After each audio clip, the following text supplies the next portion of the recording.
What if I were to suggest that you play a key role in the awakening world? And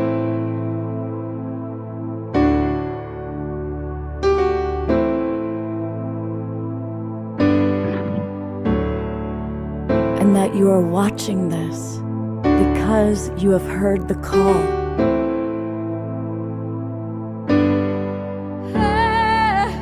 We can start right now by opening our hearts and minds.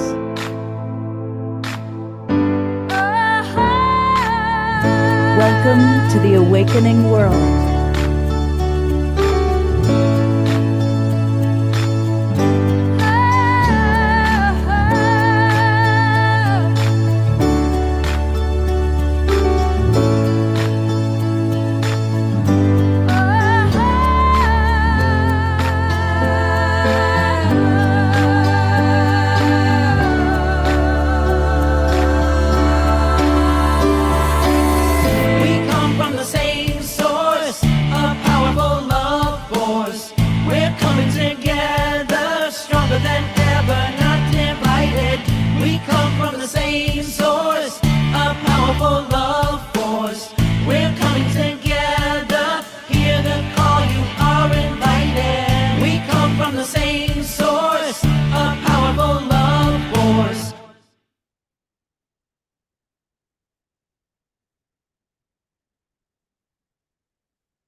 Good evening, everybody, and welcome to the Awakening World. I'm Love Coach Scott Thomas. I'm your host, and we've got a really special show tonight.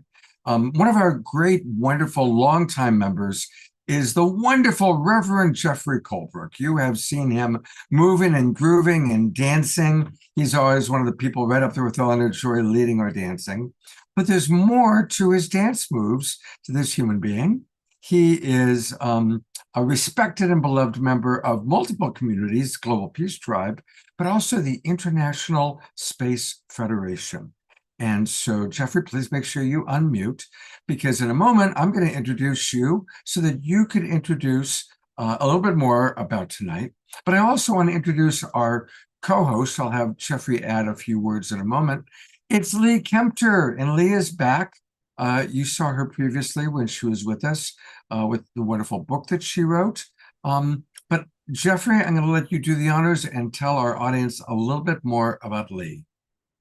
Well, first of all, thank you, Scott and Omar, and even Jerry Anderson for your help and your advice. It was very useful. This is amazing. Here we are. I can't believe, I have to pinch myself to believe this is real. I don't know how this all came together, but it was absolutely wonderful.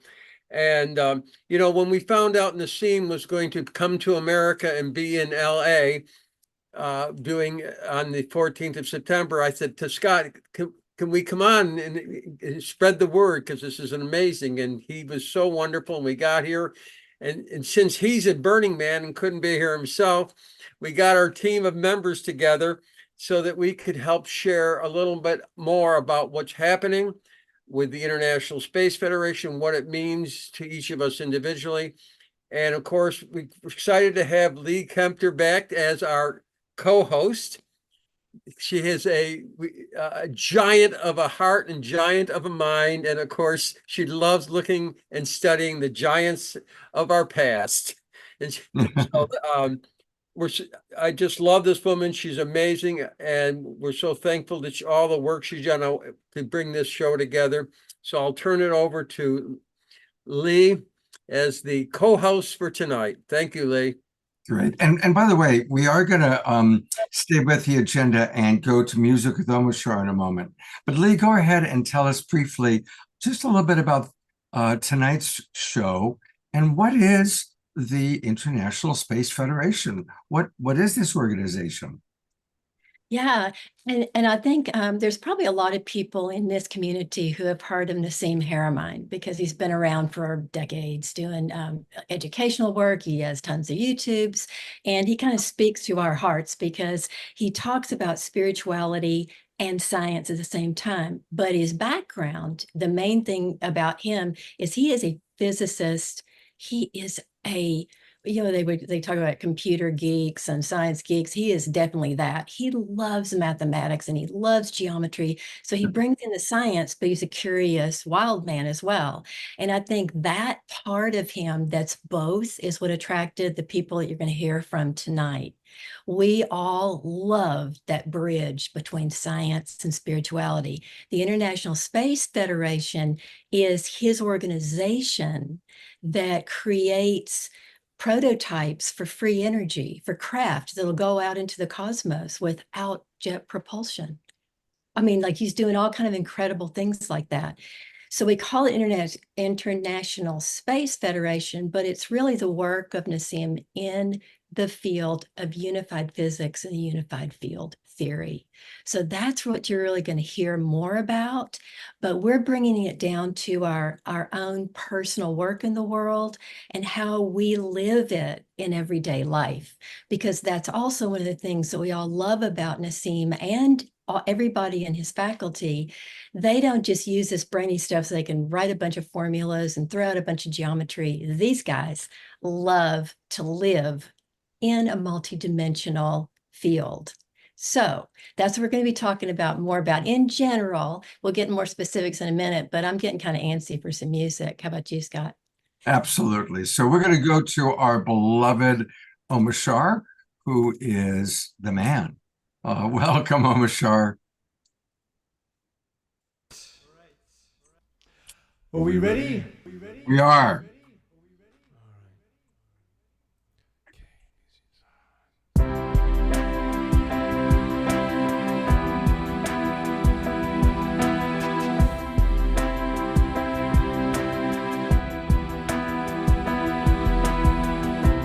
Ground control to Major Tom. Ground control to Major Tom. Take your protein pills and put your helmet on.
nothing I can do.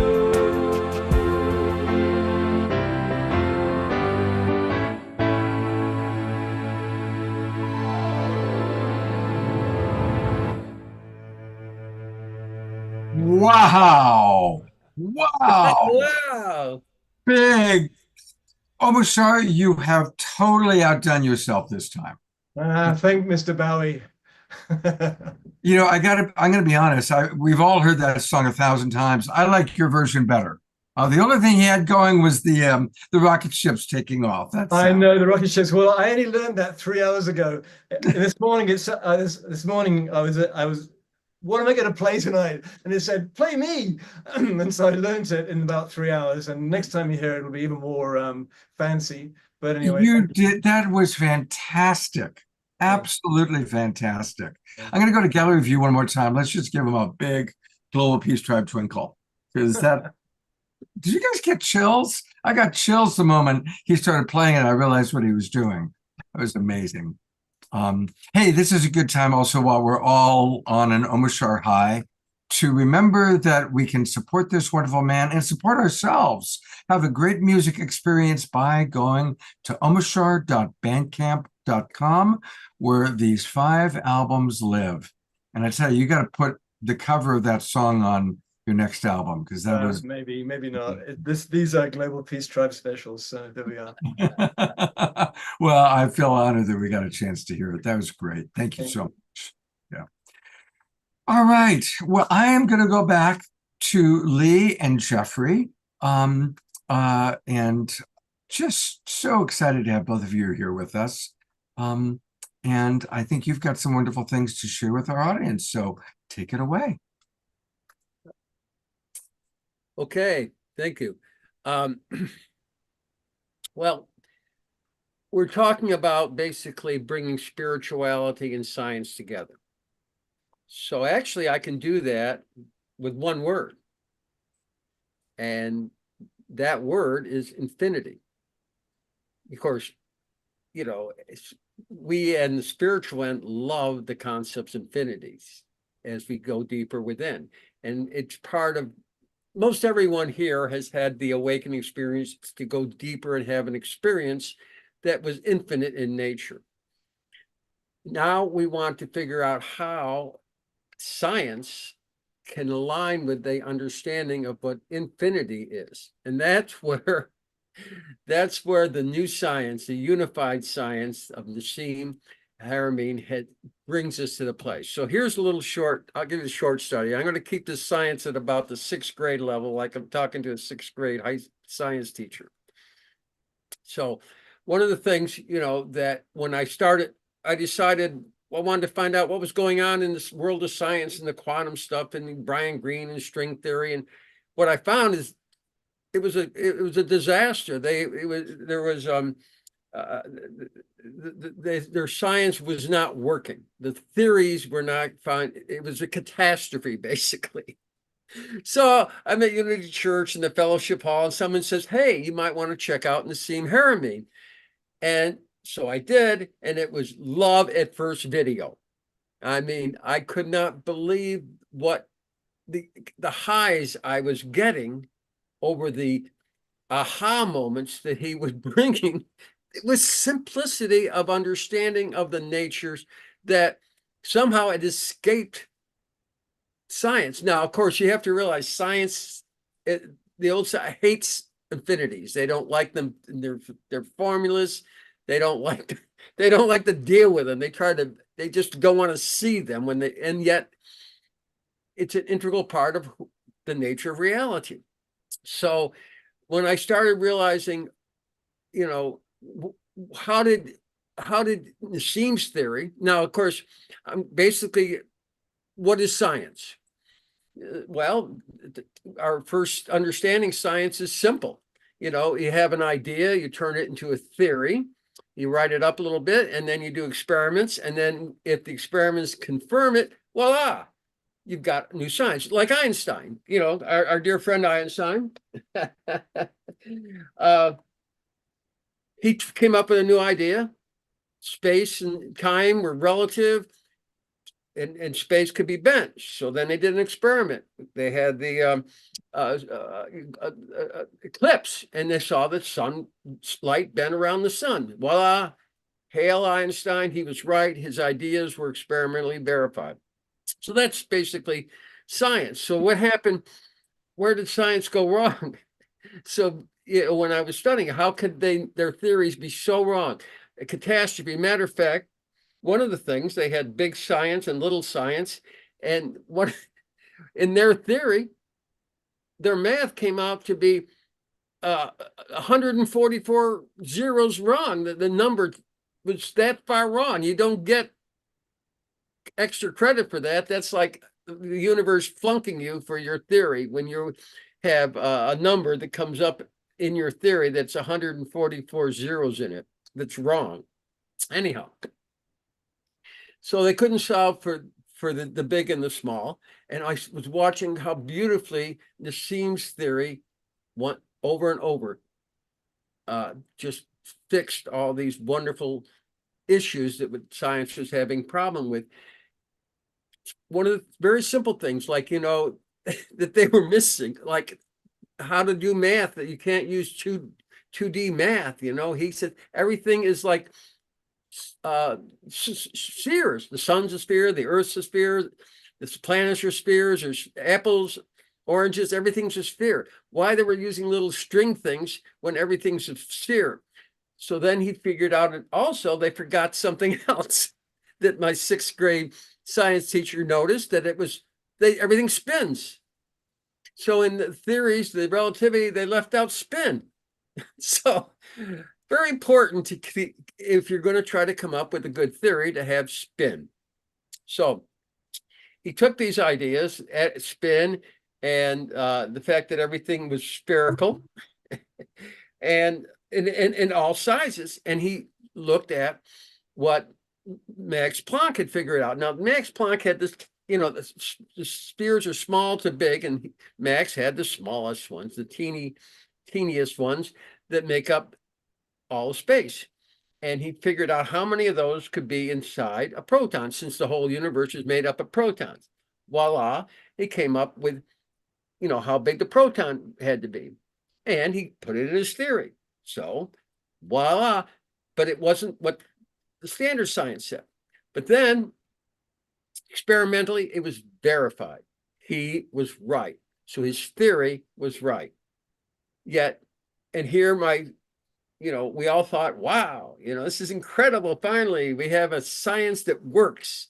And Nobel Prize and hail to the scientists and everything. But it didn't quite happen that way. But he went on to figure out, the other thing they missed was 95% of the universe, black holes, black matter.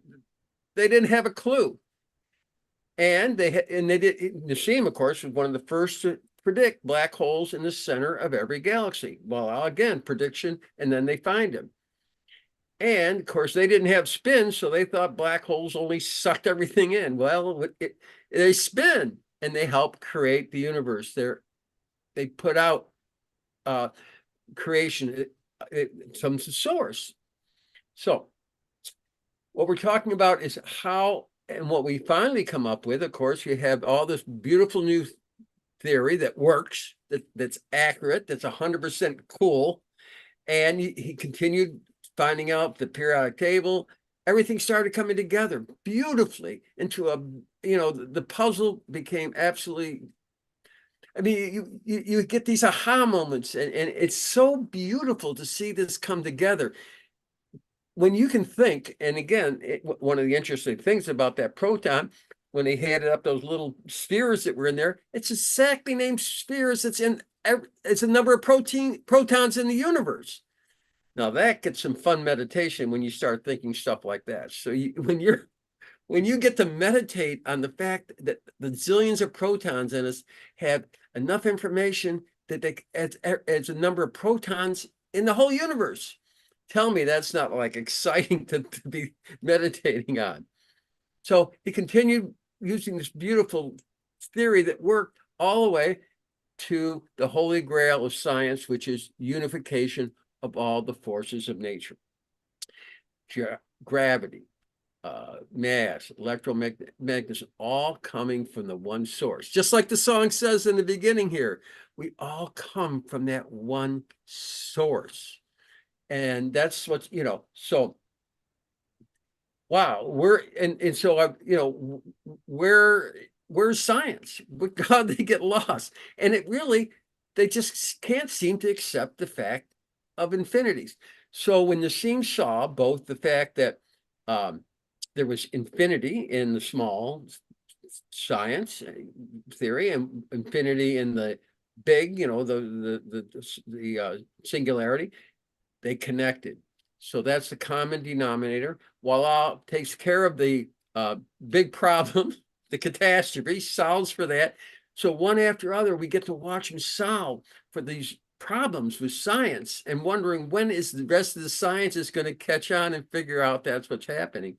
And so that's why we're so excited to support Nassim and his work. And when we found out you guys have an opportunity to actually see him in LA on the 14th of September, we were extremely excited to be able to come here, share a little bit about the amazing science that he's bringing, and give everyone an opportunity to participate and help that. Because guess what?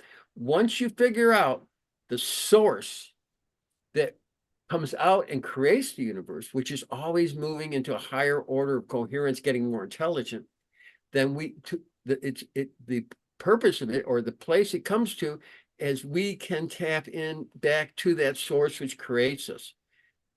And that's what's exciting. The source of everything is available. And just like, this is the science of the universe. Just like other sentient beings throughout the universe have already figured out this science and are now able to use that source to travel, use gravity control, and have a wonderful thing. This is our opportunity. Mother Earth is birthing this intelligence now, right here, so that we too can learn how to use the very source of our creation to control gravity, to have all the energy we need, and become part of the galactic community that has figured this out. And that's why I feel that's the most important of all things, that we need to support this science, Nassim, as spiritual folks who have an easier time with infinities than regular science, because that is what connects Nassim science and spirituality, is our infinity. Both our affinity, we're all infinite beings. So that's all I got to say about that. I just want to say one last thing. There's only one book out there that you can study the science. It's Marshall Leffer's book, Cosmometry. So there is a book. They're coming out with a book real soon. And I'm just so excited that to be part of this, and thank everyone for coming. So back to you guys. Thank you, and bless everyone here. Reverend Jeffrey, thank you so much. And it's been your love and your passion that made tonight's show happen, bringing all of your friends from the ISF in. And we love you very much. And I want to take people to a couple of important websites. First of all, I've put into the chat box again, anybody who can get down to Los Angeles, September 14th, that's coming up just a couple of weeks. And there's a special code just for us, just for the Awakening World audience. And that promo code is the letters ISF, which of course stands for International Space Federation, ISF Community 20, ISF Community 20. And to learn more about the ISF and to get your tickets, go to spacefed.com. There it is right there, the Nature of Reality Tour. That's, so if you click where it says secure your spot, that'll take you in. And there it is, just click secure your spot. That takes you into the Nature of Reality Tour. You can get more details about it, get your tickets. Now, I know that you'll see that everything had sold out in April, but here's what we're talking about right here. Saturday, September 14th in Los Angeles. And then when you go to buy it, just put in your promo code. So this is really an important opportunity for anybody who can get down to Southern California in Los Angeles, September 14th. And I'm imagining some of the people you're going to meet tonight are going to be there. And I'm going to use that to bring up Lee, who many of you might remember. Lee was on our show before, and she wrote a wonderful book. And I think some of you bought it. So if any of you bought the book and have read it, put in comments in the chat box, Tethered to the Cosmos. And it combines esoteric mysteries, cutting-edge science. It's a highly provocative first part of a trilogy exploring humanity's opportunity to embrace the amazing quantum potential. It's a very powerful book. And Lee, it's great to have you back with us. And now you're back as a co-host. So thank you for that. Yeah, this is going to be a great night. And part of it is because of the people who are here. I think you'll get to see that you'll feel like they're your brothers and sisters. That's the way that I've interacted with the people that I've met through the ISF membership site, which is how I got to know these people. Let me back up just a little bit because some people maybe may not remember my book so much, just to remind you that what I write about is characters in this particular trilogy. It's characters that are moving from 2020 to 2045, looking at their own evolution. Now, it's a novel, so each character has their own things going on in their lives, and there's tension and there's stuff going on in the world, but they have something in common. They collaborate with each other unquestionably, or support each other. And they're insatiably curious about the unseen realms. The book opens with two giants that are looking at the earth and talking about what's going on. I've had people that said that when they read the first two chapters, this happened several times, they said they got dizzy. And what they realized later was that we're so used to having everything in a box and understanding it and knowing it, that sometimes when something new comes along, our whole physiology, our brain, our thinking process kind of doesn't know what to do. So I appreciate that. And I know, though, the people here are used to looking at unseen realms. You meditate, you have spiritual practices, you have ways that you interact. I've seen everything here from shamanism. Some people do Buddhist practices, yogic practices, Christian mysticism and Jewish mysticism, and the list goes on and on and on. The roots of all of that are unseen. You can't grab it. And so tonight you're going to meet people that don't try to put anything in a box. They're open-hearted, they're open-minded. And as I wrote, and as I share my book with other people and hear what they have to say about unseen realms, I'm getting excited because just like everybody that's here tonight, we're getting way more comfortable about the quantum field. We don't mind that Jeffrey just went on and on about protons and cosmic stuff. And some of the stuff we may not understand, but we don't brush it away anymore. And that's what gives me so much hope for the future. So as my characters move forward, there's a word I want to share with you tonight that's in my books. And it's one of the #1 questions I get in emails. And it's, did you make up the word? The word is unicity. And unicity, I didn't make it up. It's just that I love to use it because it's the state and condition of being and feeling and experiencing unification. So in my books, I'm talking about a progression of our genetic sequence where we begin to actually express the unicity gene. We express being unified in every moment. And we're capable of that, but these characters have to figure out, how do you do that? And they get a little help from some friends. that may not be from their local neighborhood or even from their planet. But they seek this and know that unicity, this state, again, or condition of being unified, is the ultimate piece that we've been missing in our human evolution to take it higher. Well, here's how ISF comes in. Scott, are you able to pull up the website again? Sure can. Yeah. So pull up that website. All right, here we go. And we're on the home page. Let me go back to the home page because I was on the Yeah. tickets. There we go. Okay, so notice on the top bar, you're going to see science news. If you click on science news, you'll see all kind of things, you know, that they have different things, but go to science news, but click under the drop down, the physics, astronomy, all that stuff, drop down to other, go all the way to the bottom to other.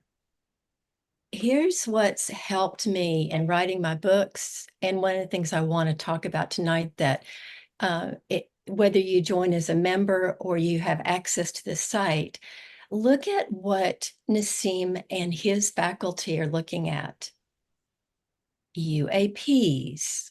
Keep scrolling, Scott. You're going to see some other things that we all love here. Consciousness studies. Bolivian Amazon forest, and they're looking at that. They're looking at geometries in nature, how education shapes our creativity. We're looking at what is creativity for the human race. And if you keep scrolling, you keep seeing these things that I think a lot of people in this community are interested in. So if you go to the bottom, yeah, so we go on and on and on. So, but come back up, Scott, and click on one that has to do with consciousness. See if we can find one on consciousness. Oh, If you, just one of the articles. yeah, you'll find one that'll say, yeah, Pioneer Dr. Jacob Grinberg. Okay, this is what I want to tell you guys about. So I'm writing this book. For some reason in meditation and these lucid dreams, I get all these understandings about biology, and I have no background in biology at all. So because I'm part of the membership group, we have a Q&A once a month. I read this article, and if you scroll down, Scott, keep scrolling. You're going to see this is kind of a long article, and she's given us all this data, and she's talking about, this is one of the faculty, and she explained all this. So I went to other consciousness studies in the back. You can keep scrolling and scrolling. So I took in, you can tell, a lot of data. And because I'm not a biophysicist, I didn't really understand the full complexities and how does this figure into how we're all entangled? What is this consciousness that this man's talking about and the other papers? How does this fit together? So I asked a couple of questions. I even went to some of her references. And what you'll see is, if you keep going, so it'll say you might also like, down here below, I went through some of those.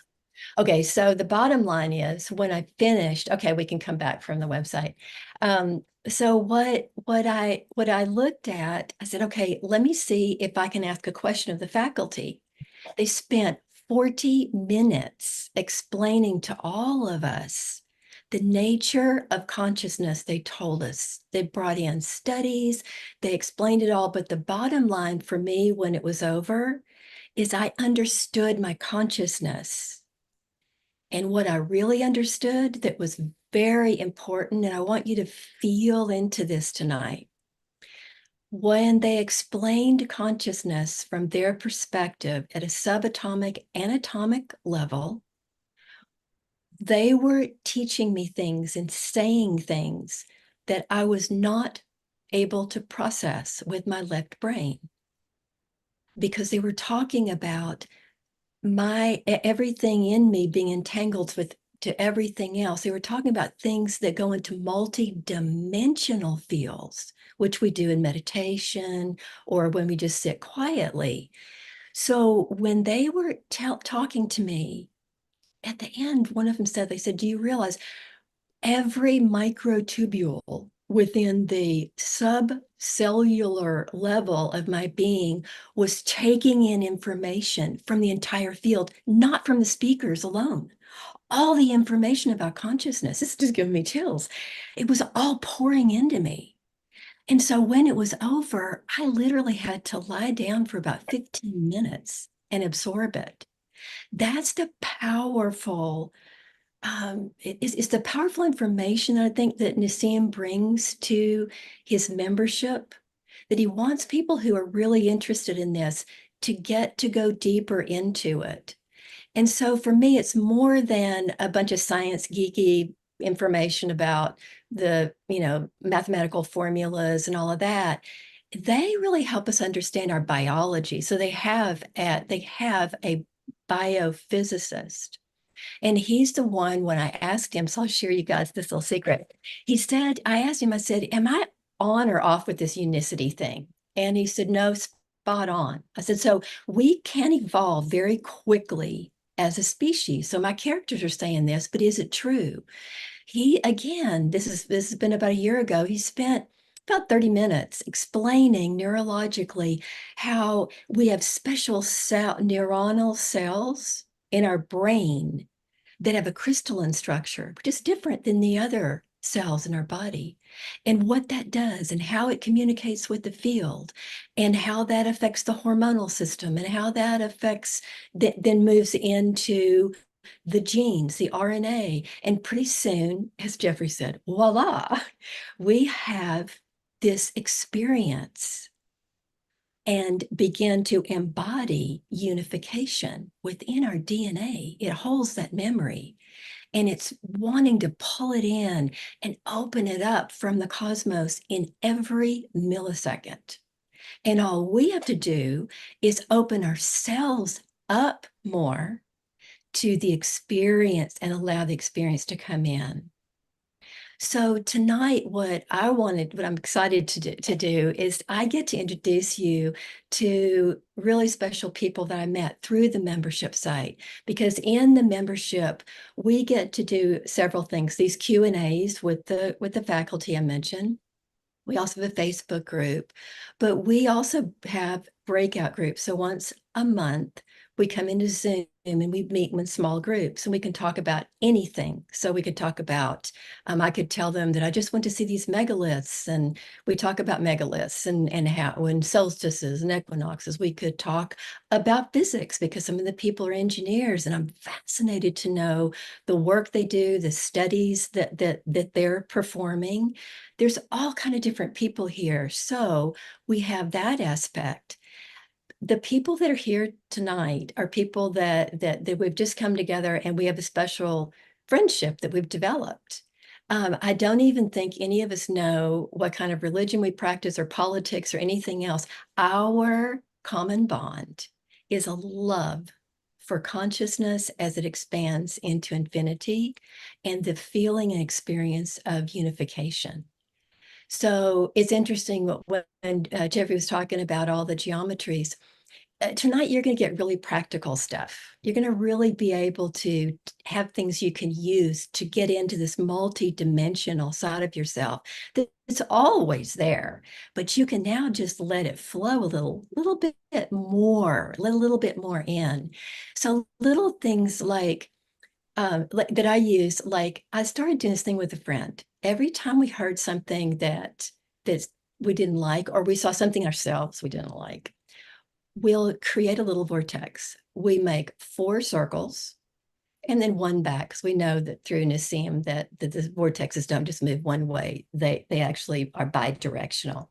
So we make our little vortex. All we do, and you can try this, is make your little vortex and then close your eyes, let that settle, and feel it in the body, embody it. And when you open your eyes, just be still for a minute. Be in that still point. I wanted to start us from that place of swirling around and feeling the center, because from there, that sets the stage for everything else that you're going to hear tonight. And Scott didn't just say this is going to be a great night for nothing, because this is going to be a really, really great night. So Scott, do you have anything else to say before I bring on our first or my Yeah, next? you know, I want to read a few comments from our audience Okay, because I great. really want to engage them, and we can bring on Luke after that. Um, uh, and there's some really fun photos, but Dia Therese writes, I wept into light when Nassim showed mathematically that we, the human beings, are smack dab in the center of the scale that extends to the microcosm and macrocosm. Pardon my odd paraphrasing, but I'm listening to the speaker. Namaste. And then Dr. Cat, who we're going to meet soon, right? I know. I felt the same. It made my hair stand up with joy. Um, and Carol writes, Carol's one of our regulars. She's a teacher, writes, I had that experience while playing with these crystals at a conference with Nassim. This took my teaching of physics and chemistry to a whole nother level. And here's the photograph that Carol put in to the chat box.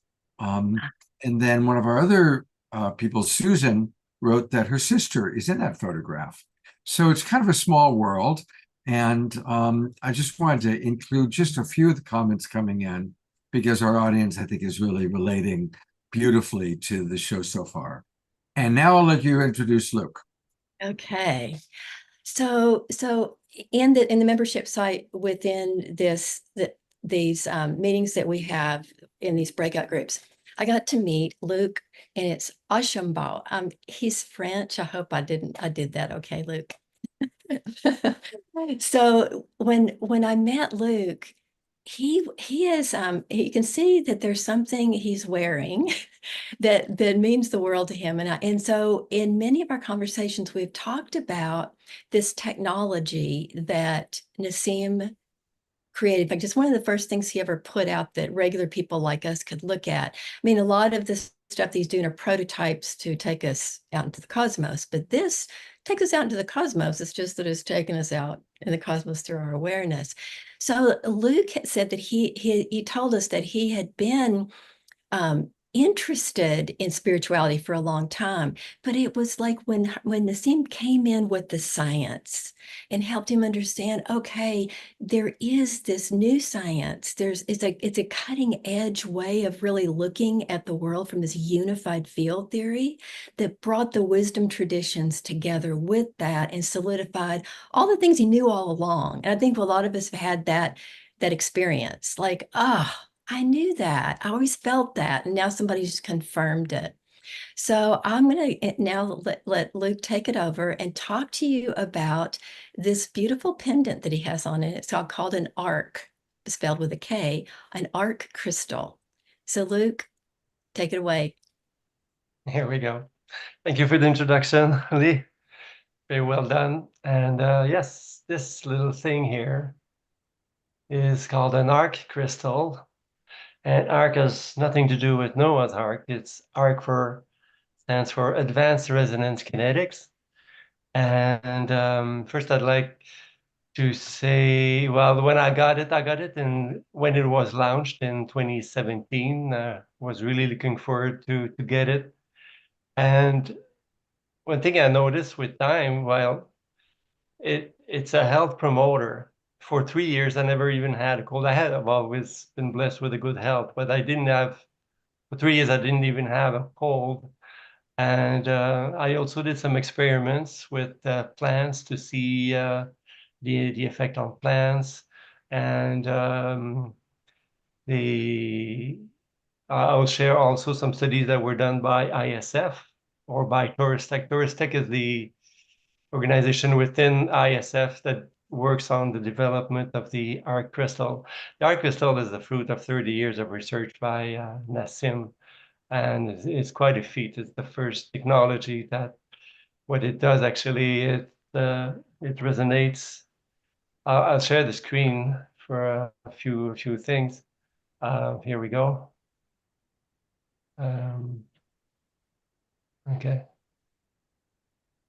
Oh, sorry. Right. So what it does, it couples with the quantum field to harness and allow optimal access to quantum energy. It builds a link between the crystal and the unified field to funnel energy. and it exchanges energy from the field to yourself, and it promotes vitality, mental clarity, and it has effects. The way I use it is during the night, during the day I wear it on my body, and during the night you put it under a container of water, and it changes the structure of the water. And this is sorry. I'm a little bit nervous. You're doing great, Luke. I'll show you the effect on the plants first. Back here.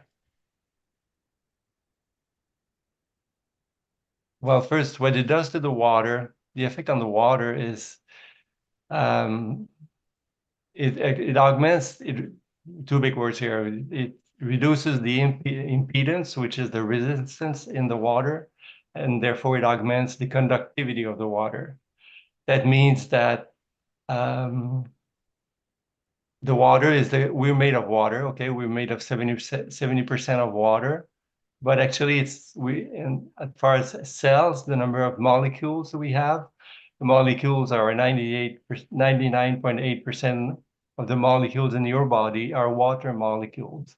So we're literally made of water. It's because they're very small that there's so many. And the purpose of the water is to conduct energy throughout the body. And the more the electricity and the current goes through the body, through the molecules, the better health you have. Rupture in health is when energy doesn't circulate so well.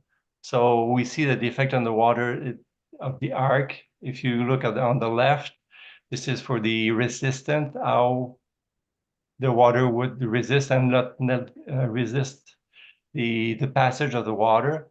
To the left is arc water, and to the right is regular water. So there's more resistance in the orange, which is normal water, than in the arc treated water. And on the right, you see the conductivity, which is the inverse. You see the arc test group. There's more conductivity. The energy circulates better on the with the arc treated water, much better, like 48.9%. And that explains the effect of water on the plants. Here on plants, what has been observed with the tests that were made by ISF and Earthstock is it decrements the growth density of the plants. That's when you use arc-treated water to water your plants or your seeds when you sprout seeds. So there's an augmentation of growth density, in growth rate, in seed viability. There's more seed that will sprout. Pathogen resistance, be it fungus or disease, they're more resistant. And it augments the phytonutrient concentration. We'll see it visually here. Here, this is, whoops, sorry. Luke, if Yeah. if possible, if you could close whatever else is on your desktop, because it causes kind of gray boxes, and we don't Okay. see everything you're showing us. Okay. Let me just stop sharing. I'll do my cleanup. Yeah, just clean up a little bit, and you're doing great. We're really enjoying what you're sharing. Yeah. And while you're cleaning up, I'll read a couple more comments from our audience. Carol writes, the water concept goes hand in hand with Masaru Emoto's work with water energy. Mm-hmm. Your colleague, Dr. Kat Lewis, said that the YouTube series that he did in 2010 in Cognos is extraordinary as well. Oh, yeah. Oh, yeah. This is really something to see. Oops. Sorry. You're doing great. I just goofed. I closed the wrong one. I need it. Just give me a minute.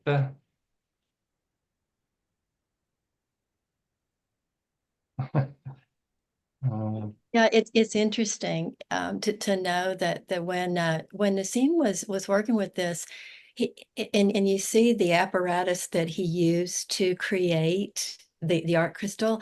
It looks like something to, when I first saw it, I thought that's creating an art crystal. It looks like something from a school project. It just looks like there's all these pieces and chambers and all this stuff. And yet this crystal comes out. And he told the story of like he wasn't sure what was going to come out of the machine. Like once the machine did its magic and created the crystal, what it was going to be like.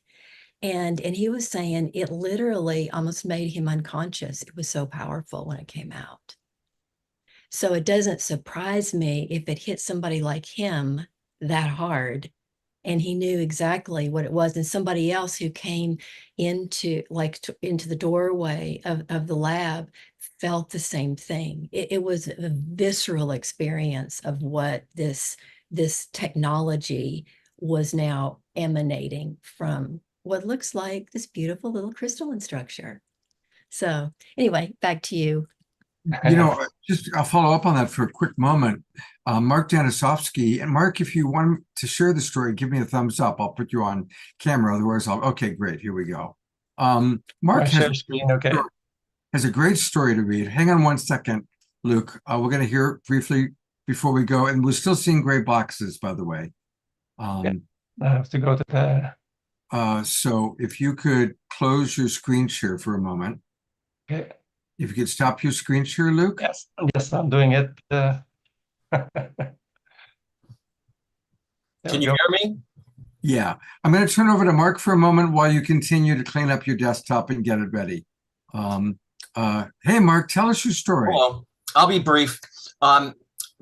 When I first bought my first crystal, after following the scene for many years, a couple days after I got it, I wore it to my job as a musical director at Vision Center for Spiritual Living. So I had it on like this. And as I walked up, the soloist, who is this incredibly beautiful singer named Peggy Lebo, she walked up to me and she excitedly said, "What is that?"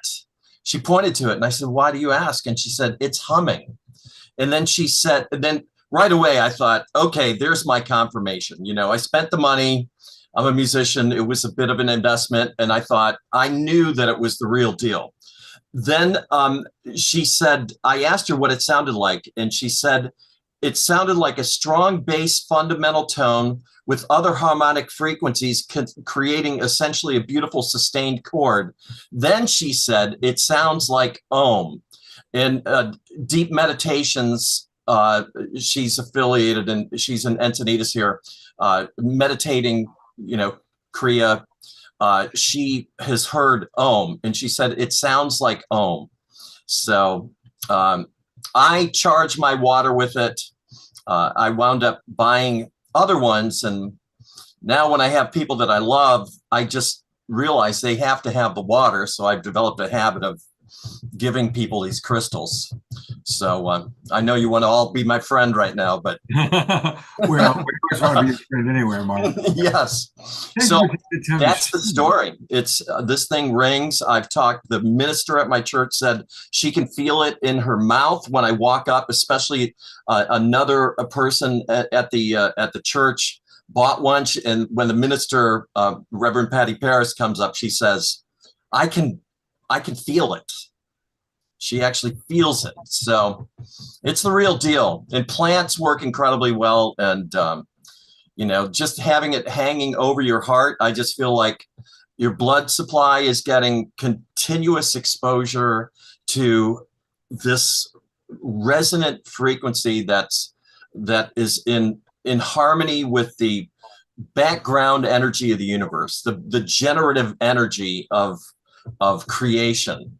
So, and I know that that's what Nassim worked on for forever. So I can't imagine what it's like to be around that 256 crystal structure. So anyway, thank you. Thank you, Mark. All right. Luke, are you ready? Yes, I'm ready. All right. Take it away, partner. Yeah. Here I can continue my share screen. Yes. Thank you very much, Mark. That was really moving. And interesting. Last week I had the same reaction from somebody who saw the art crystal in my neck, and she was just attracted by it. And so anyway, when I got it, I wanted to do some of my own experiments, and here's the results. Here we see I had some wheatgrass, the same quantity of seeds, and the ones on the left, I had watered them with arc water, and the control is on the right to see far more seeds that sprouted. And then with the growth, you can see to the left the ones that were watered with the arc crystal, and the control to the right, you see more density. And you see here from the horizontal, you see they're already taller on the left side with the arc water than on the right side. I was curious to see what was happening on there, and my containers were transparent, so you see the roots in the arc water sample versus the control. And a little later, that's what the roots look like. This thing has a huge potential in agriculture, I would say. Here, there's some more experiments that were done, these ones by Earthstock and ISF. Here you have the degree at the left. It's for the effect on the stalk length. You see the control here, and here it's with watered. The water was passed over one arc to feed the plant. Here they used 8 arc crystals on the gray, and on the orange they used 16. So you see there's a difference with the number of arc crystals involved, and it's proportional to the number of arc involved. And here it's like the percent from control. So that's just confirms the picture that we just saw with the length of the stalks. Here they were experimenting with radish to see the fruit, the radish. Here you see the control to the left, and here the crystal, the one that was watered with the arc crystal. They saw that there was a greater fruiting body production by an average of 218% in weight. So you get bigger, and you get more seeds also. Here again with radish, you see that to the left, the number of seeds produced with the control versus the number produced with the crystal watered plants. Here, now you see the content, you see the phytonutrient concentration, mainly the chlorophyll in the plant. So you see the control here and the one with the crystal in lighter gray. The difference in average was about 35% more chlorophyll. So you can assume all the nutrients of the plant follow the same. So it's not only bigger, better, more resistant, but it's more nutritional. I'm saying it's got huge potential with agriculture. Now we'll see the effect on human people. They did a test with 10 people, 5 men, 5 women, and they were healthy people aged 31 to 69.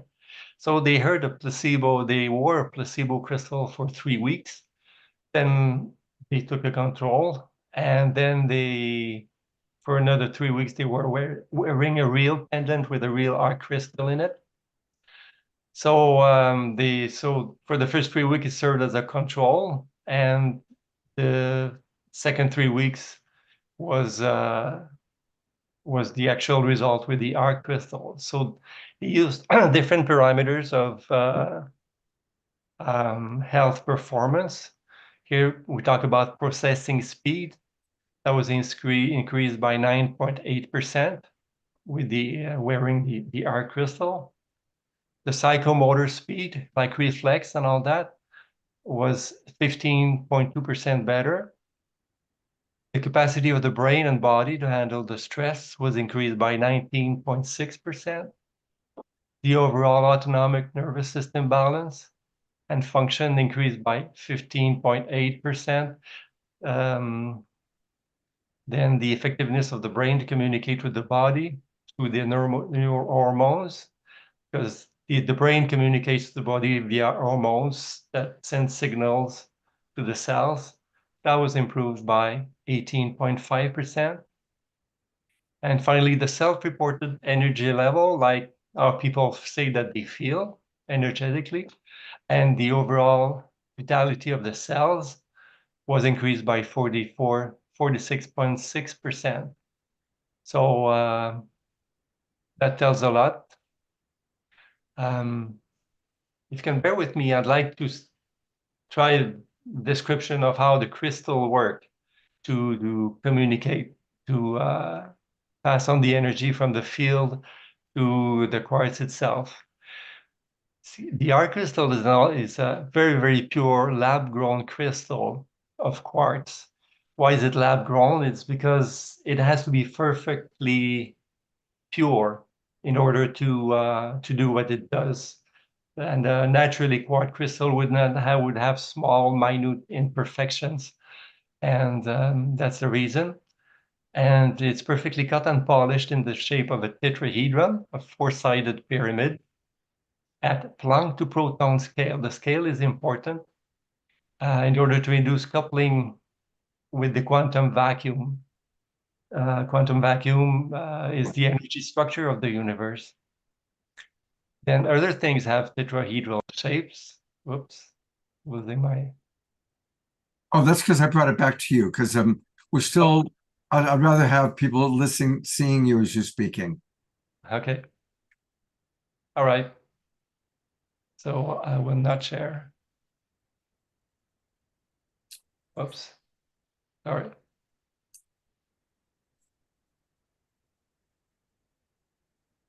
Okay. Sorry for the dead time. So anyway, the water is H2O. It makes a tetrahedron. This the the quartz, the molecule in the quartz, silicium, SiO2, is also a tetrahedron. So the same shape is in the quartz itself. This is the same shape as the molecules of water and the molecules of the quartz itself. And if you look at the structure of space, if you look at the flower of life, which is a famous symbol everybody knows, it represents the structure of the universe. So for the same shape allows a resonance between these different scales of manifestation, I would say. Think of the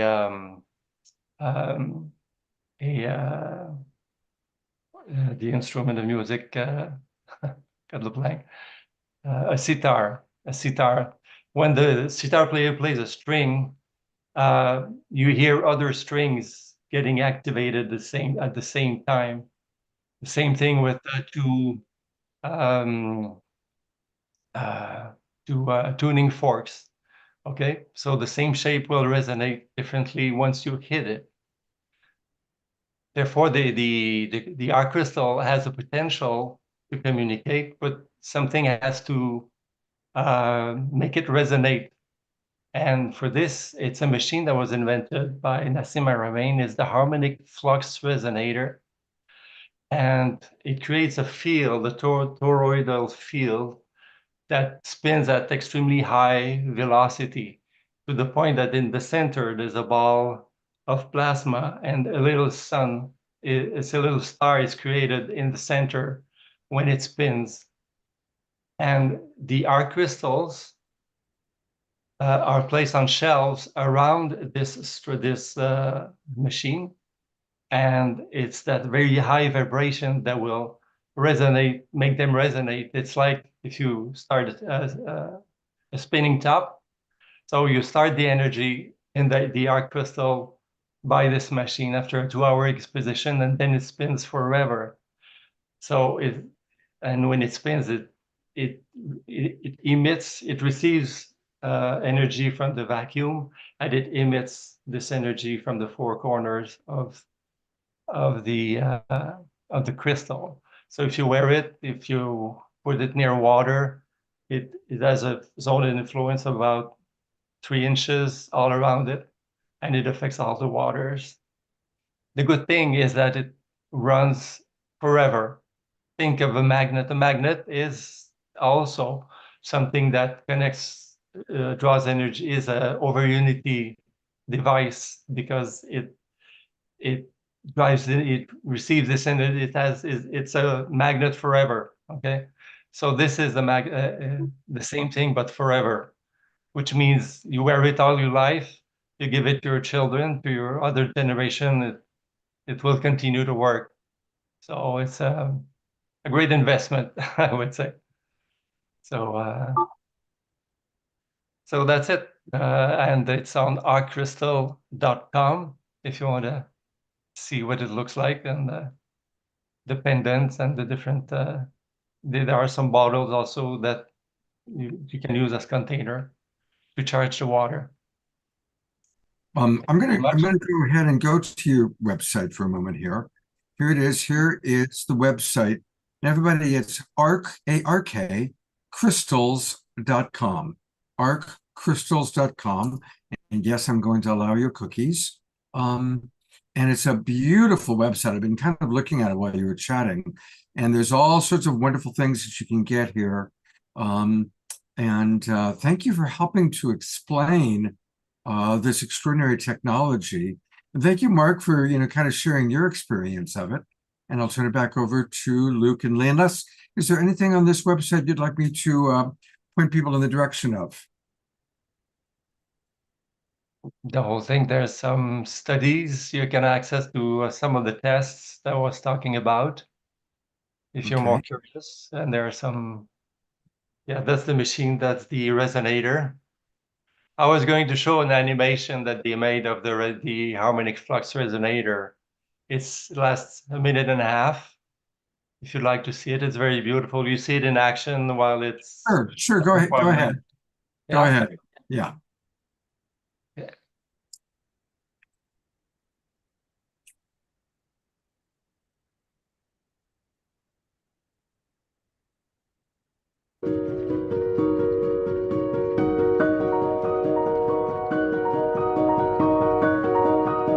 So you see the dark crystals on the left.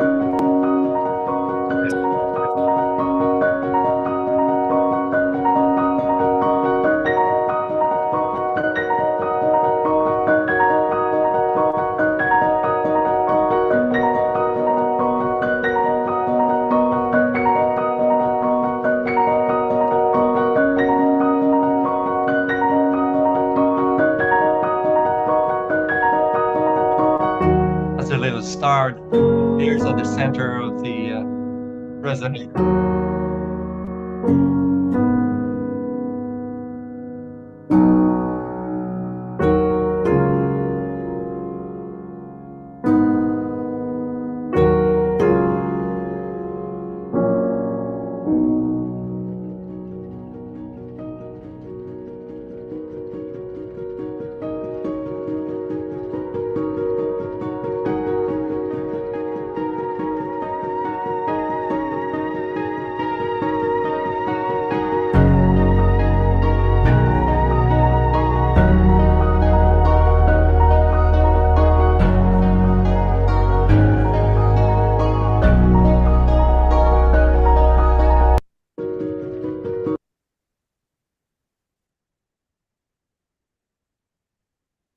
That's Thank it. you very much, Luke. Appreciate it so very, very much. Thank you. Thank you. We're going to continue on, but I think it is time, with all that we've heard, to get a little bit of music to integrate this amazing wisdom, and to integrate that incredible little gray tea that we all were watching at the top. We're going to sleep tonight, and that tea is going to come into our third eye and wake us all up. That's what I'm deciding it's all about. But to also help wake us up and keep us awake, I can't wait to see what Omashar's got next. Let's see what he's got planned.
life is all the past falls like rain into the soil of future dreams. Love, the footprint in the sand. Eyes shining like the stars, and the way is suddenly so clear, and we know what has to be done. Still, we wonder why flowers keep on blooming, the stardust in our eyes lifts us all to a higher plane, a deeper truth, our rightful place, and still we wonder why.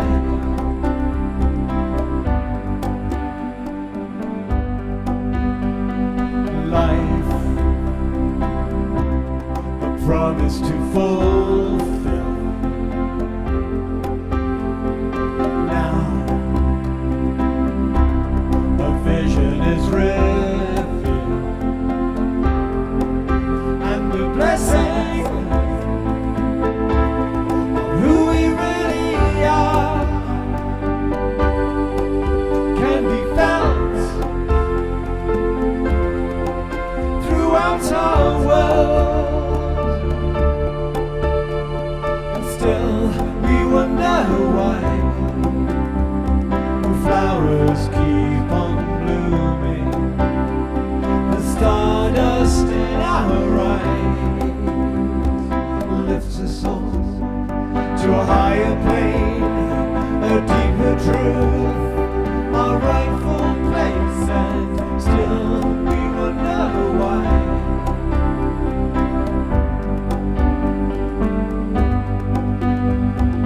Lights brighter than the sun,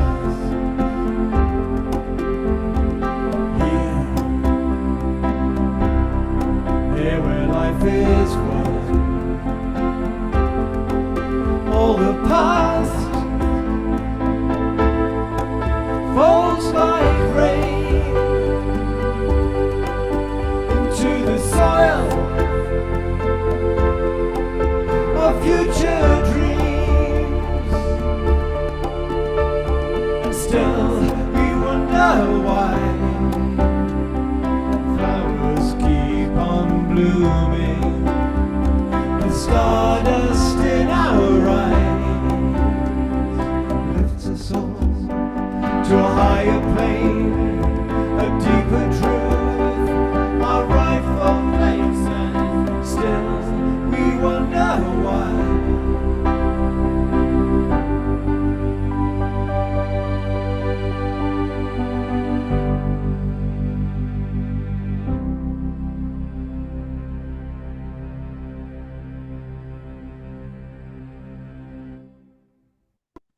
Once again, let's give a big, beautiful twinkle. That's such a beautiful, beautiful song, Mama Shar. Thank you. Yeah, it's a beautiful one. Yes, in this exploratory evening, we still wonder why, which is great because that's our right brain going, come on, there's more. That's right.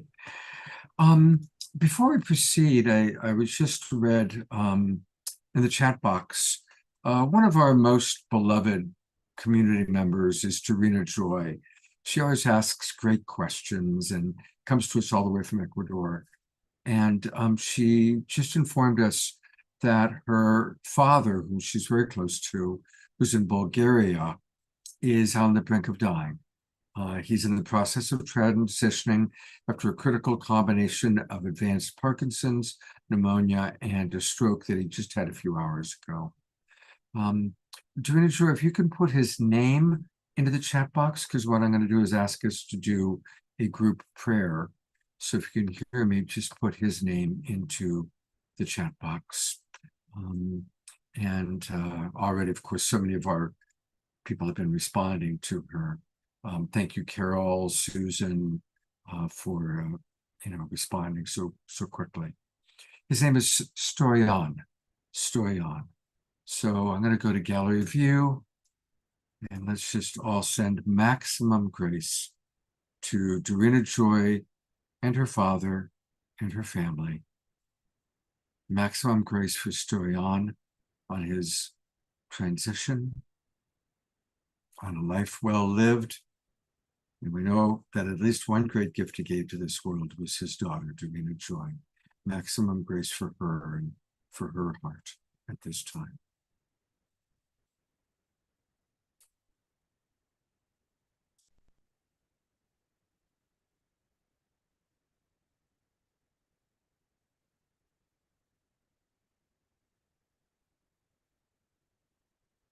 Thank you, everyone. Thank you. And Leah, I'm going to turn it back over to you to introduce our next guest. Thank you. Oh, can you feel the beauty of that moment of prayer? How it's like, talk about a field. Wow. So that brings me to the next member of the ISF, who quickly became a friend. He goes by the name of Nama Esteras, which is a name that was given to him by a spiritual mentor.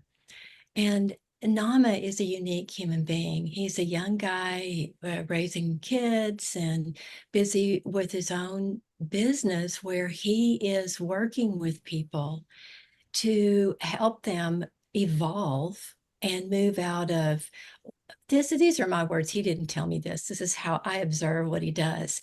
He lifts people into a higher octave of who they are, and then they just can naturally then start to allow what you could call the 12 chakras or the energy centers to start to flow more beautifully. But he has a real gift in working with energy.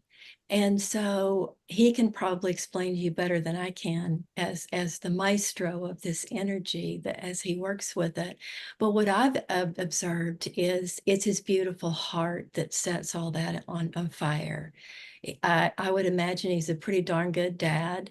He's a whole lot of fun, and I know you guys are going to really enjoy. So help me to welcome Nama.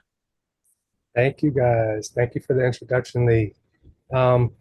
Well, since you went into the heart, I'll get right into it. The heart is actually the most important part of my teachings. And it's basically, just to put it in a nutshell, I created a platform called Age of 11, and unified physics is a very foundational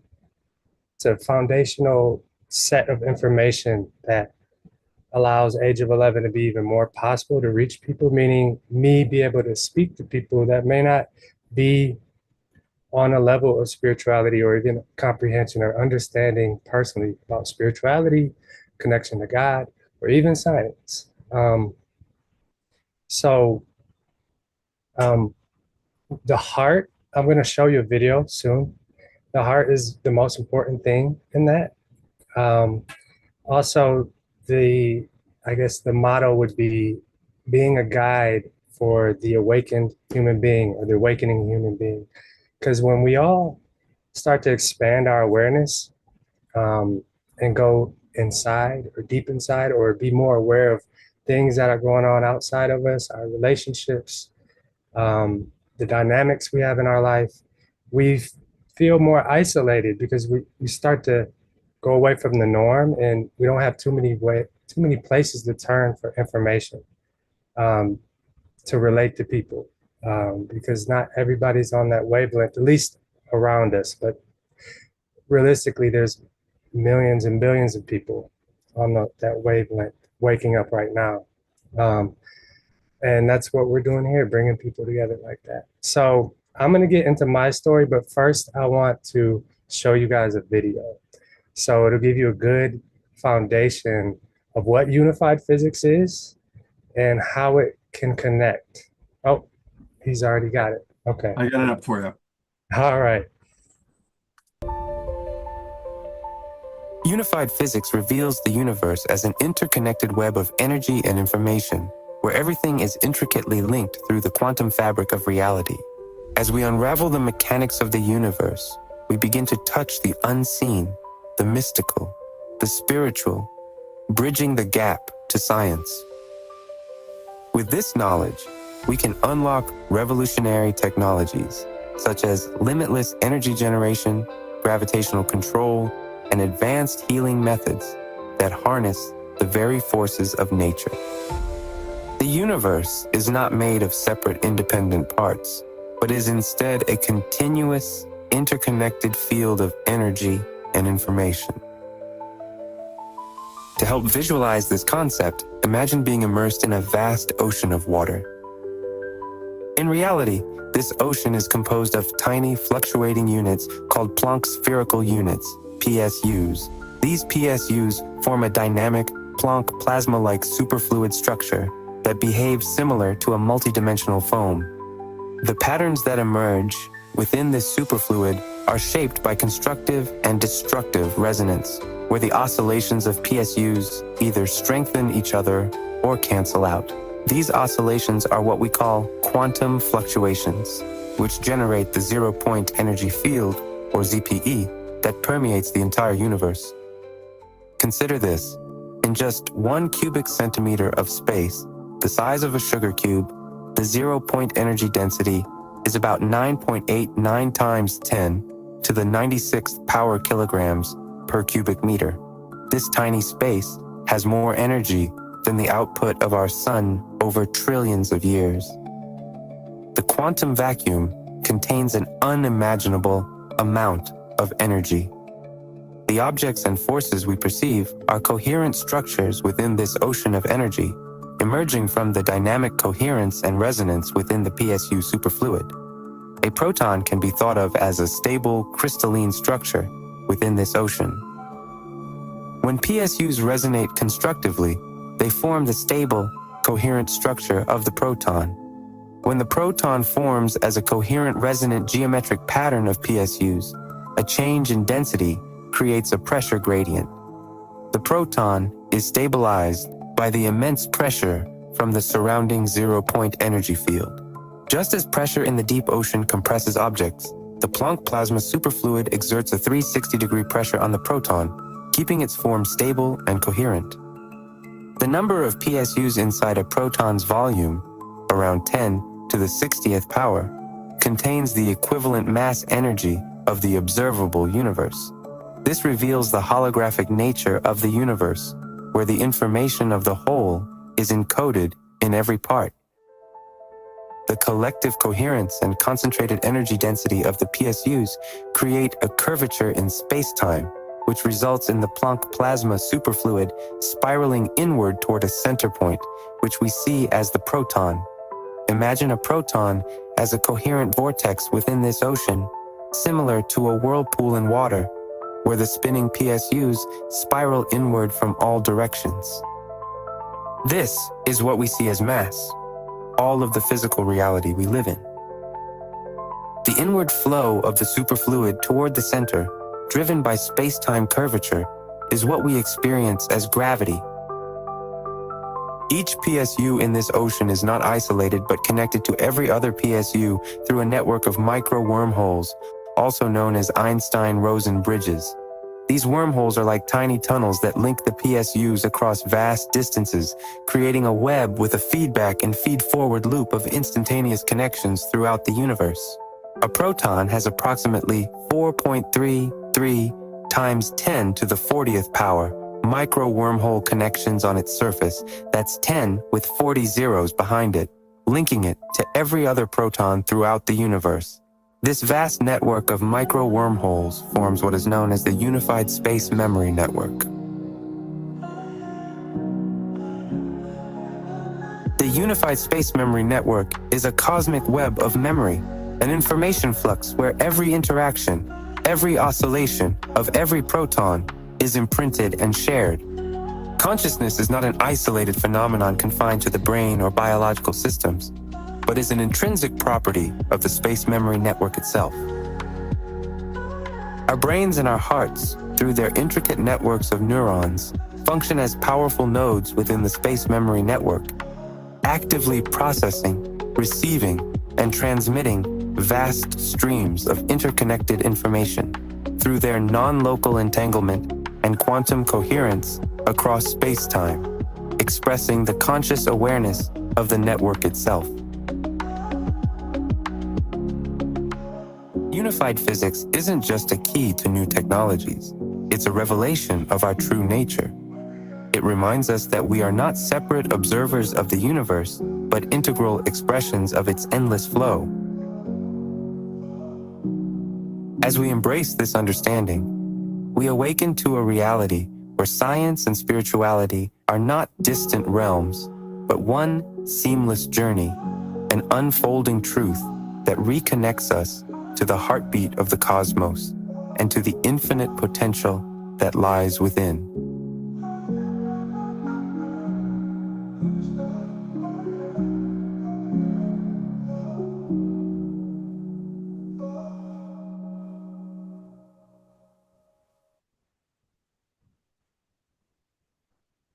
Wow.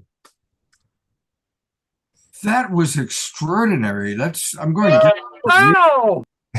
That was incredible. That was like the best video I've ever seen. I want to watch it over and over and over to comprehend it. Yeah. It's Wow. Yeah, that's the type of content that is possible to produce now, especially, I mean, with technology going as far as it is, but the understanding to relate to people who've never talked about science, never talked about spirituality. There's now a language to do so in a grounded way. I'll give you guys a story about me and why this is my passion, and something like unified physics can really help me in my work.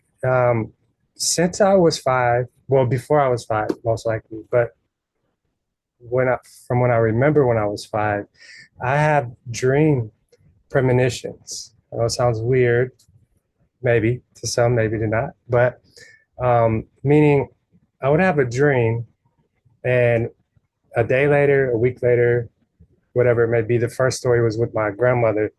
I was telling her, hey, this happened in my dream. Like, this happened. I thought it was normal. I wanted to tell her, thinking she'd remember it with me somehow.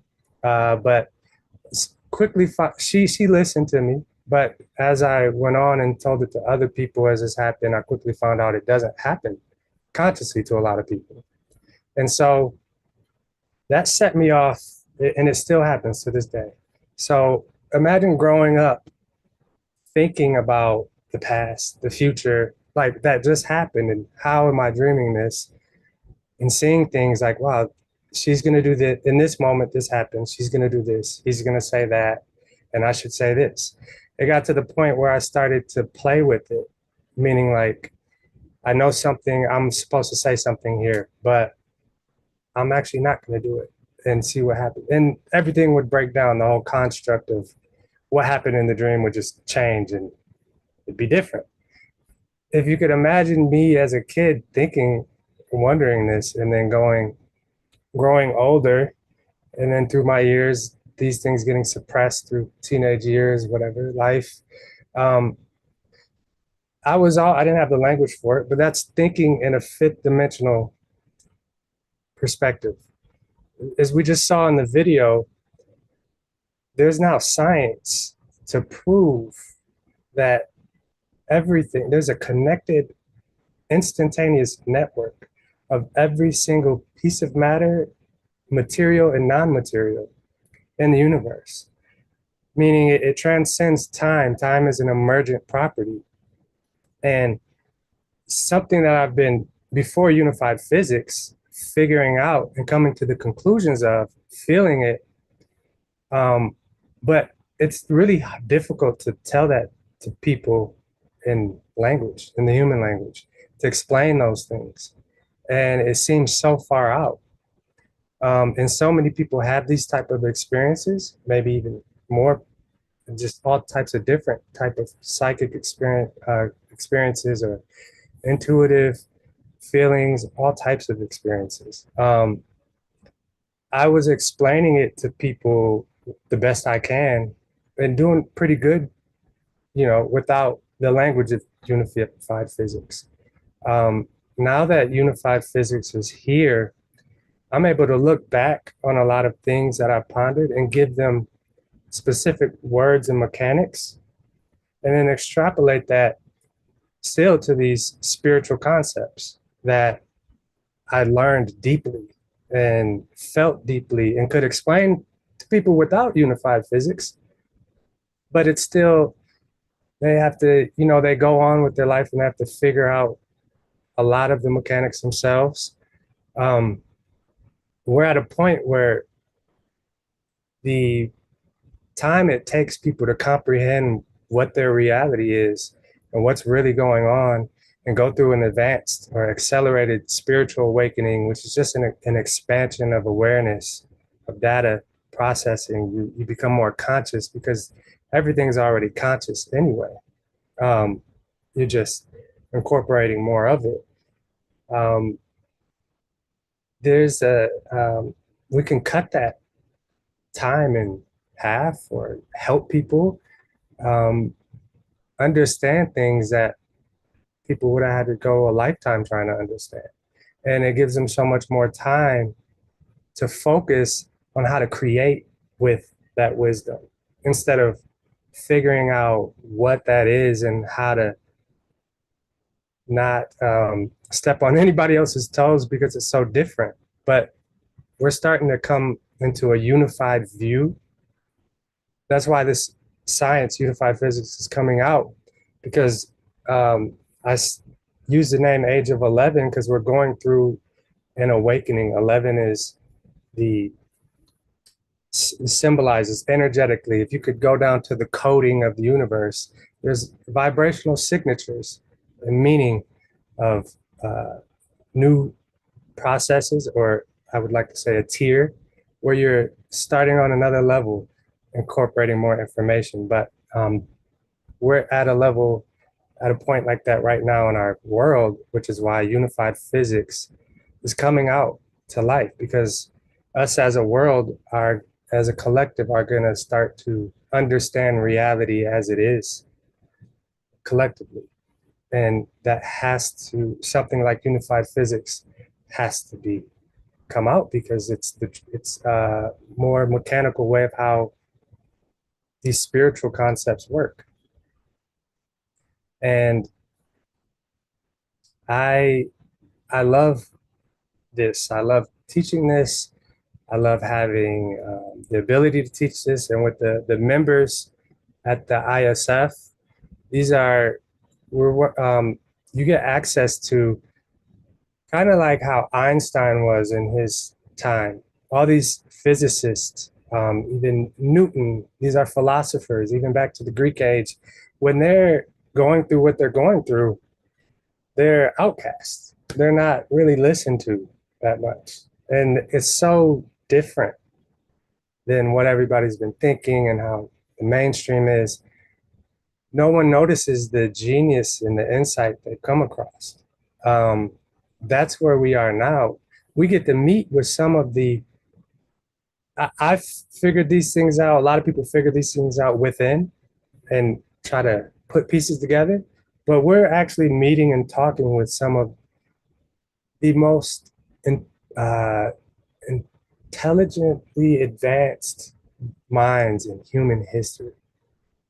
Like, seriously, because they're incorporating everything that humans have learned so far, all of the philosophers, all of the physicists, and giving a template of how reality is now with all of that wisdom, and then unifying it. And it's beautiful. And I'm pretty sure we do that ourselves in our minds, but to be able to teach with it and be at the forefront of this and speak with these people and we actually run ideas on each other. Like Lee was talking about speaking with the biophysicists. We ask them questions, we speak to them, we can email them. If they're a little more busy now, but there were times where you could personally get in contact with them. And you know, there will there will be a time where people like us, you guys, us, the scientists, will be revered and remembered as like a Newton or Einstein or a great philosopher or someone who has helped the world in a loving way. Not doesn't necessarily have to be intellectually, just a guru, someone with a big heart. That's we're we're reaching a time where we can globally appreciate things like that, and that's what I teach, and how to activate our DNA and connect to this space memory network, because it's constantly communicating with us. We need to make sure our vessels, our bodies, and our energetic flows, how the design of the body is in prime health to interpret all of this data, constantly bombarding us. We're constantly communicating with it. Like we just saw in that video, the neural networks in our brains and our hearts are literally fractals of the small geometries at the foundation.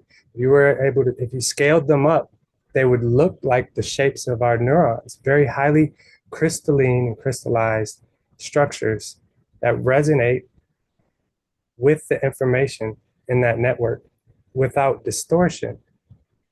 So if we keep our bodies without distortion and our minds without distortion, then we can communicate and encompass more of that consciousness, that wisdom, that love. It feels like love when you access it.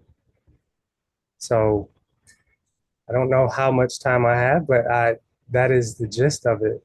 And we all connect at the ISF in these ways. We all bring something different to the table, and we've already started to collaborate and unite. What word did you use, Lee? Unicity. That we are, yeah, the word unicity, that state or condition of being unified. We do have to move on, but I want to say, Nama, I am so impressed with that video. It is incredible. And I want to provide a few things. I did pop the download that you had sent me, and people, you need to it's download. on the website. The best way is to go to the website. And his website, here it is. It's ageof11.com. Yep, and it's already up at the website. That's content that I create, and that's there's more videos like that with spiritual concepts. Wow. Deeper spiritual concepts. But yep, so that if they could go to the website and not the video itself is kind of the copyrighted production, but okay. So everybody can what I sent you, delete. But go to the website. And again, for everybody watching, I want to just say it slowly. It's ageof11, the number 11, ageof11.com. And I tell you, I know what I'm going to do tonight when the show's over. While I'm having dinner, I'm going to roll and look at all these amazing videos you've got. There will be more content coming soon. I will have more videos, and also working with music. All this has to do with science and geometry and these mathematics that Nassim is coming up with, and other people like Nassim. But unified physics and the member community is a good way for us to connect on these things. Well, beautiful, and beautiful work. And I love your enthusiasm and your vision for the future. It's a very positive vision, and that's what the show's all about. It is the awakening world, and you nailed it, Nama. So thank you so much. I appreciate it, guys. Love you guys. Much love to you too. All right, Lee, do you want to introduce your next guest? Yes. Yeah. So just as, Nama's just brought to us the heights and beauty of what we can do with new technologies. The next person you're going to meet uses the technology. It's tried and true, and it's ancient. It's the human body. And this is Oriana Parisi. And I've had the privilege of work with Oriana. Oriana, although she has a degree, so you're going to know she's a little brainy because she has a degree in biochemistry. She studied genetics and biophysics. But like all of us in this group, she is just completely fascinated and obsessed with this, with the unified field, with the physics and the kind of work that Nassim's done. And she's actually known Nassim, or not next door neighbors, but met Nassim, worked with Nassim, and interacted with him for a very long time. So what she does is use her body as a vehicle to express and interact with the unseen world. So you're going to in for a really big treat tonight. She's going to actually do that a little bit later in the show. But right now, she's going to talk to us a little bit more about her experience with working with Nassim's work and her own work that she does through movement, which, boy, we just saw that from Nama, the movement of consciousness throughout the multiverse. So let's hear from you. Well, thank you very much, Lee. That was beautiful, brainy. I don't know that I've been called that. I always think I'm pretty smart until I start talking to these genuine physicists, like trying to hold your own with Nassim or William Brown. Pretty amazing. And what I would really like to talk about more in depth is our membership, the community itself, and what that means to us. Because as you meet each of us, one thing that will really become obvious is that we come from very different backgrounds. And we each have a level of wisdom and some different professions and all kinds of different technical abilities, like Drew. It's amazing. And as we come together, we have one thing that really is what draws us. And not that we have to solve a problem or, how does this make our life better? It's that we're curious. We just want to know, like, whoa, what is that? We're willing to go beyond the idea of knowing to where what's that unknown that we can explore. And so as we come together as members, that we have the opportunity to meet with William Brown does a science review once a month and gives us the update on what's the latest happening in their work at ISF. And then we have a Q&A with William and usually Dr. Inez Urandeta, that is one of the leading physicists on this project as well. And as Lee was describing earlier, we get to actually sit and talk with them. Like, wow, I can even ask my questions. Like, whoa. And in a way that is this dialogue where you feel a part of what is unfurling, unfolding, that which wants to be known. Like the whole universe is really what is the intelligence that's making us aware, calling us in, bringing us together. We have a sense of collaboration and cooperation, and that coming together and bringing our vast experiences into not one just channel of information, but there's a merging of it. And that it deepens our own knowing, and it deepens our interconnectedness with the universe. So we have the ability within the setup of the membership, we have a community group, we have a Facebook group, we have different ways to communicate, and all of that. And what you will also be coming up to is what other offerings are being made available through our membership. So Dr. Kat Lewis, who is going to be coming up, will be able to really take us on a meditation that she offers once a week. That's available to the ISF members.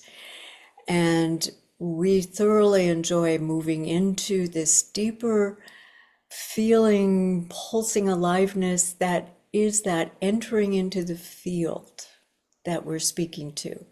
And what we're going for is that visceral knowing, so that we have an intellectual understanding and knowing of it, but there's a deeper level of which you grok it. You just, oh, that's what it is. That's what it feels.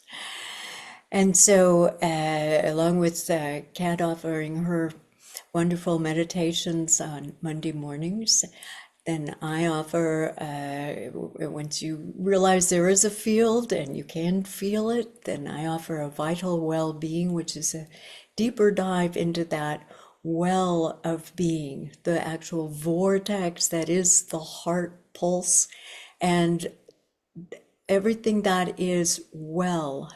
Like, you know what it is when you're not well, but what does it feel to be well and be vital? Like the heart is a vital organ. What is it to be vital? Oh. And so we explore that deeper still. And then on Thursdays, I also then make available my teaching on remote viewing. And I'm a remote viewer from having trained for a year with a doctor in Seattle who trained with the military, which was prepare to receive target coordinates. But he would say, guessing the target was the booby prize. What we were trying to do was bilocate to the target. And so I'm showing people how this field that connects all of us is something that we can enter into, and all that interconnected energy, that all those protons, whoa, what if we begin to read them? A pulsing aliveness, a field of energy, virtual particles popping in and out of existence in a rhythmic pulsed pattern. Whoa, a rhythmic pulse pattern. Imagine sitting under a telegraph pole and hearing ba ba ba ba ba ba ba ba ba ba ba ba ba ba, and recognizing suddenly, oh, something intelligent is being communicated.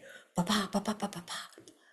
And you have not quite any idea of what the rhythm means yet, but it's got to mean something. And so we have our puzzle ponderers that are putting the pieces of the puzzle together. So we find this underlying rhythmic pulsed pattern. And the Sunday offering is called the Time Crystal in the Heart. And it's literally that rhythmic pulsing pattern. And in science, a periodic repeating pattern is called a crystal. So DNA is considered a crystal. Quartz crystal has periodic repeating atom bonds, a crystal. A crystal in time, they just discovered, as science was able to reproduce them in 2017, a very new project in which they discovered they have perpetual motion. Imagine a bell ringing from the beginning of time. Oh, what a great place for evolution to encode all the learning gained of all life in a pulsed rhythmic pattern. Whoa, what if we can feel this pulsed rhythmic pattern as it is unfurling, unfolding in a 0-point energy field? The entelechy of evolution, as an acorn has the entelechy to be an oak tree. Where is oak tree-ness inside of a little nut? What? Whoa, where is that all encoded in such a way that it unfurls and unfolds in a periodic repeating pattern, a fractal unfurling, unfolding of life that is learning and feedback feed forward. So we want to invite you into our membership. Be part of the club as we're exploring this together, and we're learning from each other as well as from the faculty, and that we're coming into knowing that this historic moment that really is at hand. And I met Nassim, actually he's in Burning Man now, but I met him in Burning Man, his first and only since this time. Was about 14, 15 years ago. And I consequently did a weekend workshop with him, and there was just a few people then. He was unheard of. And I had the opportunity to have a longer conversation with him where he will often say, explore the outside, learn of the unified field, but go inside. Even if you only spend 5 minutes a day, go inside to find that point of most influence. And what he doesn't say is how to find it. So about that time, I was trained in movement form called continuum, the inner expression of movement, and went inward with it to find, feel, and follow what's that inner rhythmic pulse that is not yet there, here. Where is it? What is it? It's like you won't find butterfly wings if you dissect a caterpillar. And yet the urge to fly, whoa, a caterpillar curls into its own demise. Wow. So imagine that urge to quantum leap to a whole new evolution. That is what is upon us because of this unified field and the way that Nassim has been able to bring all the pieces together and language it in the realm of physics and mathematics. And what we as the community are doing is finding ways to language it in ways that are more easily and readily received by those who can feel, oh, there's a whole energy field, and whoa, and there's like, whoa, all the technology they're developing to tap into that. And I began to wonder, well, how would we directly tap into that energy source? All the energy that can be withdrawn from a cube of sugar. Whoa, what would it be to be able to step into that energy field that is permeating our physical form? And in that permeating our physical form, oh, what of that originating pattern is the archetypal pattern. Imagine for a moment that you have a unique thumbprint. Oh, you know which is you and which is me, and whoa, and everyone has a identifiable, unique print, and yet we all have a thumbprint. We all have an opposable thumb that unfurled and unfolds in utero to create that swirling pattern, and that swirling pattern is created, in the flow of an interuterine experience. Whoa, my mother was picking blackberries just before I was born, but yours might have been hanging Christmas stockings or shoveling snow or who knows. All that unique experience, all that is felt from a one-celled organism in a cosmic ocean. Imagine where life is not, and then it exists. The moment, the spirit enters into a physical form, one cell, unfurling, unfolding into a multi-cell being. One cell, 3.8 billion years of fossilized record, an archaea, the oldest form of a one-celled form of life, and 3.8 billion years later, we're multi-cell beings. 1 cell. And you do it in 9 months. Whoa, where's that unfurling, unfolding pattern, the rhythm of the archetype of unfolding from the moment embodied into form, from formlessness? What's informing a physical world? And what if we can bring in all the knowing that this shift in consciousness that we feel, we can bring that in with our intention of being in the future moment that is not yet here, and learn to feel it, sense it, be with it, move. Imagine being able to bilocate wherever you want. I need a car. Ooh, Uber? I'm teleporting to wherever I need. Oh, wait a minute, teleport? What if I have to beam me up, Scotty? Oh, wait, what if there's no pattern lock? What if I have to have my own pattern lock? What if I can learn that archetypal, rhythmic, unfurling, unfolding pattern that allows me to move into the field, dematerialize, rematerialize?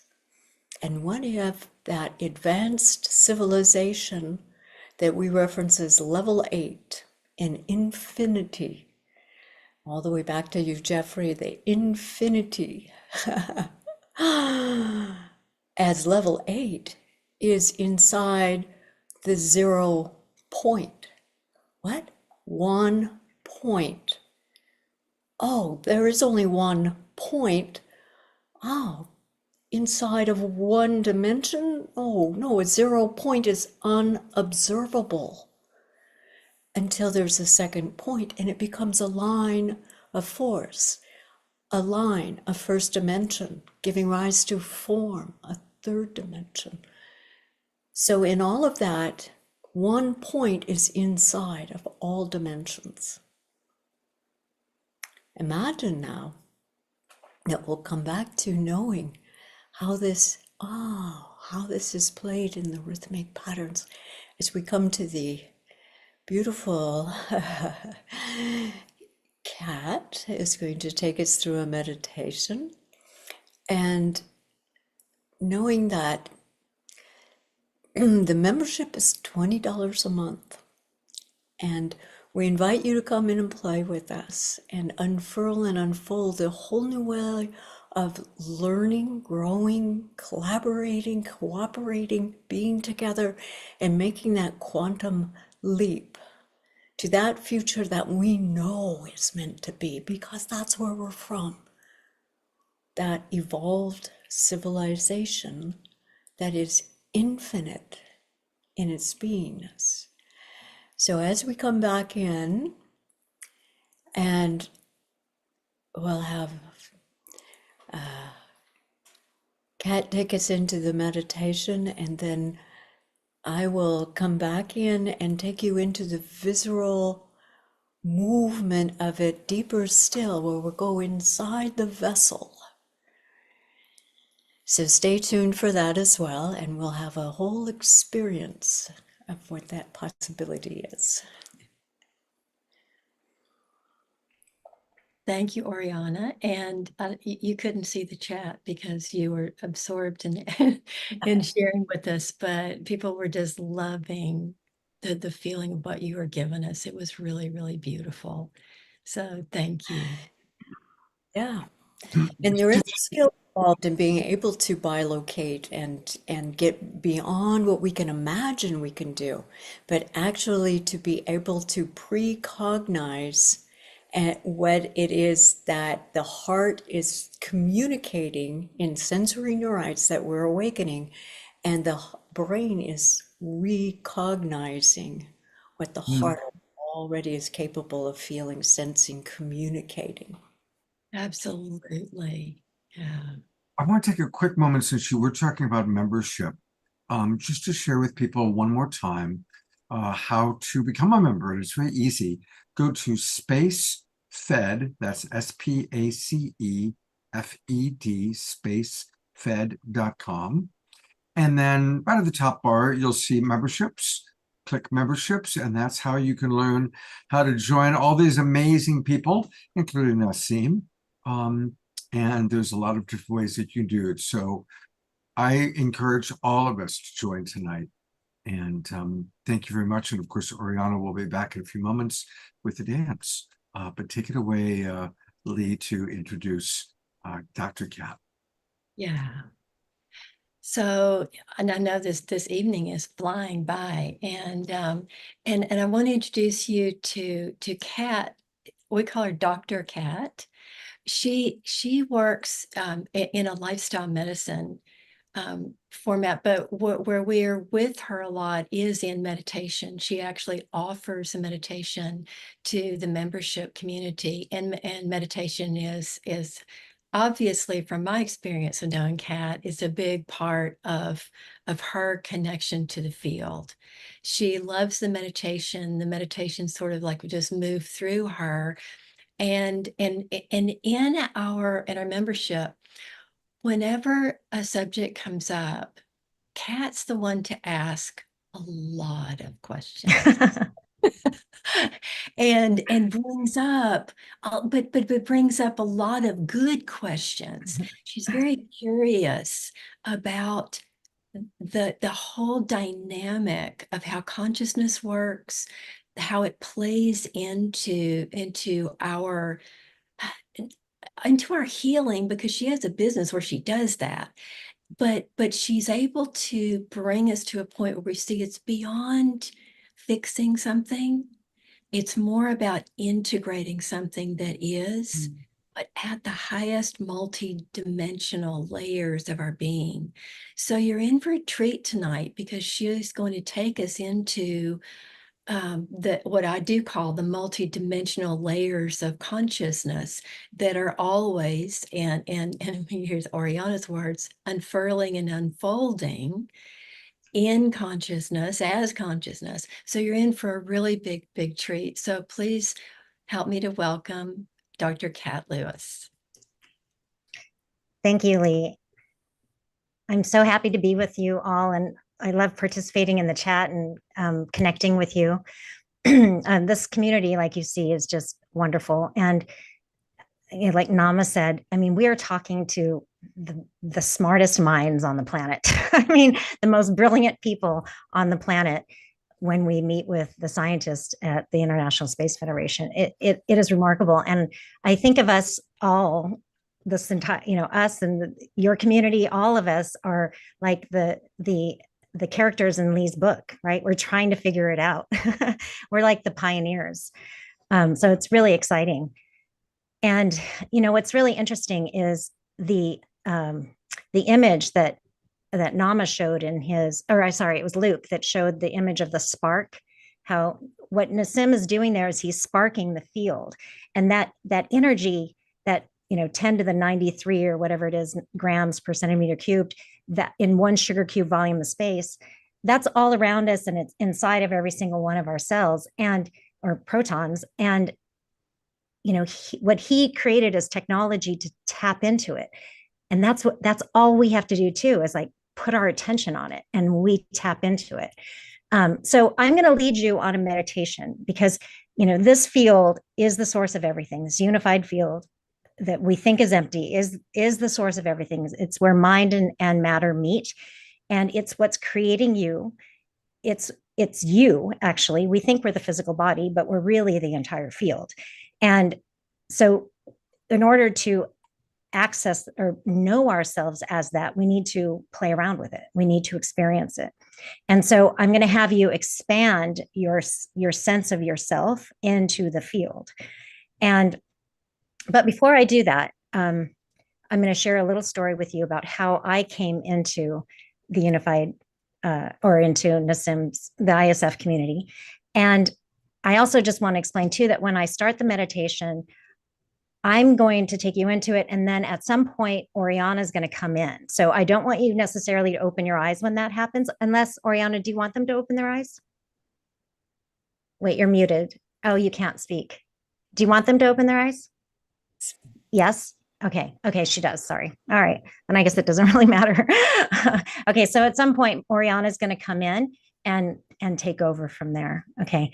So I just want to share a little bit about my story and then how I use this information. And I'll try to go fast because I know it's already been a long evening. Hopefully it doesn't feel that long.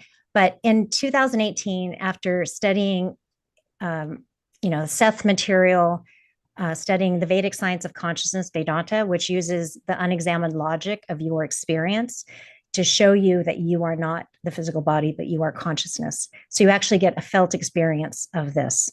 And so I was studying that for years. I was studying Paramahansa Yogananda. I read the Seth books. I read the life and teachings of the masters of the Far East. So these were all the materials that were really influencing me. And I was also practicing and teaching Kundalini yoga. And what that was doing was really de-stressing. All of these things together was really de-stressing my nervous system.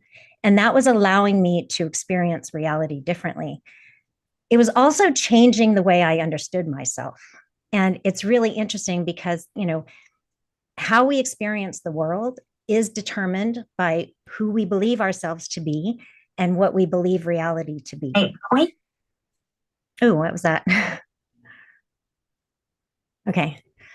So they want the reading list. Okay, I'll put it in there later.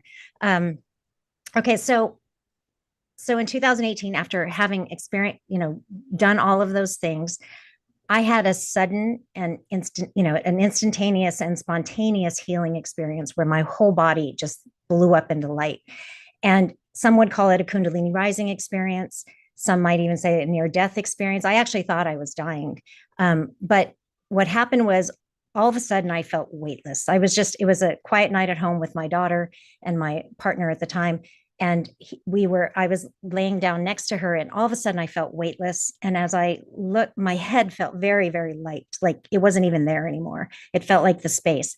And I looked out, I kind of looked out and I saw that the whole room was like moving. It was like light suspended in space. And so I sat up and I was looking out into the room and I could see everything was like, lifted and not as dense as it normally feels. The material objects in the room was not as dense.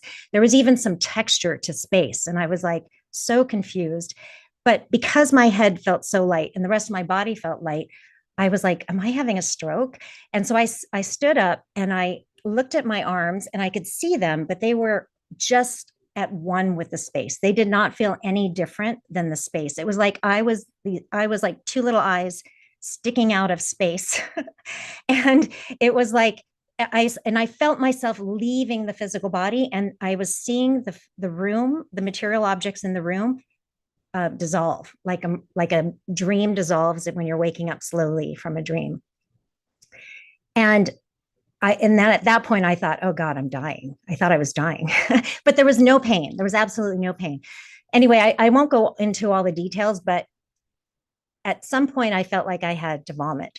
And at this point I'm thinking, okay, this is really a stroke. But it turned out not to be. Obviously, I'm still here. Well, not obviously, because I could have had a stroke, but I didn't. But anyway, so I let myself throw up. But what that was the energy rising up, but I didn't know it. Okay, so the energy was rising up and I threw up and I was like, okay, I'm still here. And I go, let's move into the other room. And so I got up and I was walking down the hall and all of a sudden I felt this like rush of like liquid electric energy and it just shot out from my heart, like my chest, my center, and it like filled my entire body. And I just turned into light. Every single particle of my being, the blood, the bones, the tendons, everything felt like light. I felt like I was a light being and I could swing my arms all the way back. I can't do it now, but I could swing them all the way back. They could touch, my legs could go right up in front of me. And, so one moment I'm thinking I'm dying and the next moment I feel like a light being. And I was like, thank you, God, thank you, God, thank you, God. I thought God just saved me. I thought I had a spontaneous healing event. And then I thought, is this how we're supposed to feel? I was like, oh my God. And there was just light. It was just light. And I could take in enormous amounts of air and I could feel the air come in. It was like pure life force energy. It was like clean, pristine light coming into my body. And I could feel it going all the way down to my toes. And I was like, oh my God, thank you, God, thank you, God, thank you, God, over and over and over again. And Yeah, samadhi. And so what happened was I had Hashimoto's that disappeared. I had a shoulder injury where I could barely lift my arm up for like 2 years. And I couldn't even turn a door handle. That was gone. Like instantaneously, everything healed because no disease can exist in that light. No disease can exist in that light. So the more we know ourselves as this, the more we know ourselves as this field of energy, the more we will experience that kind of feeling. And after that, I could feel energy. It uncovered, this ability to feel energy. I was walking down the sidewalks and it was everything was bouncing. And I could feel waves in this empty space that we know is not empty. I could feel it. And I could feel people's heart energy. If I led a meditation group, as soon as they close their eyes, I had them drop into their heart, I'd feel this energy just go out. And I now know that that's the vacuum, that's the scalar field. And so I was feeling all these things, but no one could explain it to me. I couldn't find anyone who could explain it to me. I got a huge book on Kundalini rising, did not understand it. And so anyway, that set me on the journey of trying to figure it out. And I found someone who I worked with for 4 years. He's an amazing man. His name is Lincoln Gurgar. He's on YouTube. He has an amazing YouTube channel. He does spiritual heart meditations. And so with him, every week every day, really for years, I studied with him and I went deep and deep and deep into my heart. And what we're doing when we do that is we're going into the different layers of our mind. And so I started to understand how reality was created. And I wanted to explain it to people, and I wanted to share that in a book, but I was like, who's going to believe me? This is just my own experience. I need the science to validate my experience. And that's how I found Nassim.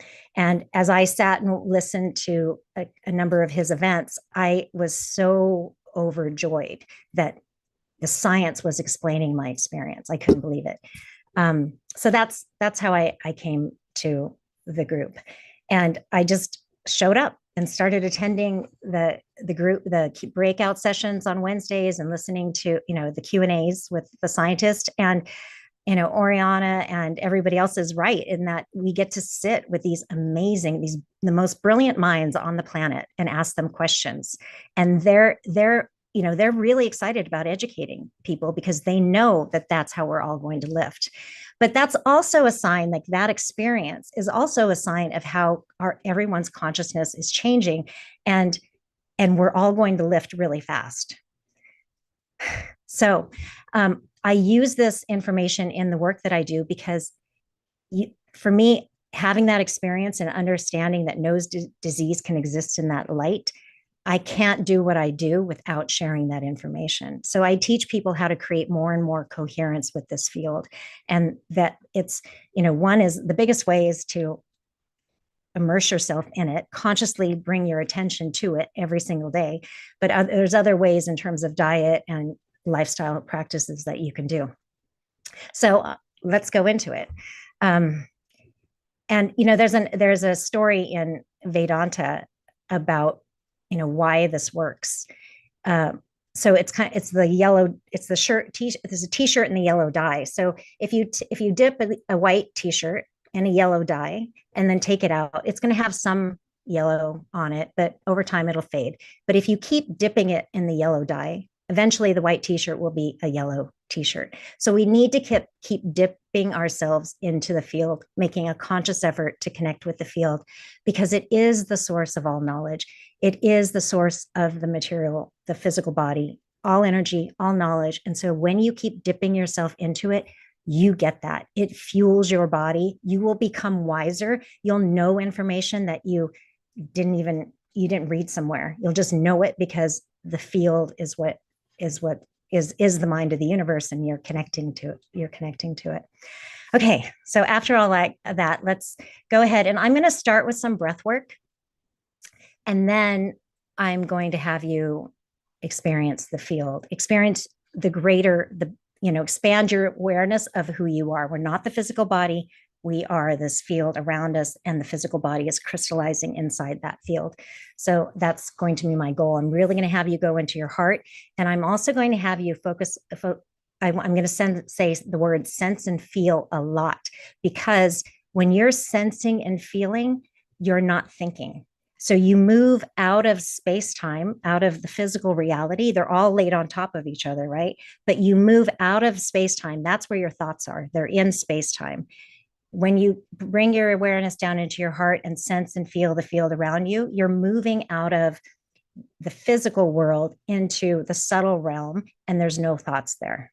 Okay. So focus on sensing and feeling. You're going to turn on, you're going to ignite these inner senses. And that's the way the soul communicates, is through senses. The human talks, or the mind thinks, and the soul communicates through feeling. Okay. So go ahead and sit up tall. Is my volume okay? Yes. And Kat, I want to tell you, feel free to take your time with this meditation. Okay. You know, sometimes guests feel like, oh my God, I'm past my time. Forget the time. We can stay till midnight. I want you to, you know, really go at whatever pace is really going to allow us to drop in with you. Okay, great. Thank you for that. Okay, so I'm going to do some breath work first, because that really helps people expand, get into that expanded state. And this is a 3-part breath. For those of you that, if you find it difficult, then just do one long inhale and then an exhale, and try to make the exhale and the inhale, try not to have too much space between them. Okay. So you want to you're going to inhale and then exhale, but the 3-part breath goes like this. You're going to inhale, fill the belly, inhale, feel the chest, and you really want to fill the chest all the way up to here. Okay. And then exhale. So sit up tall, close your eyes.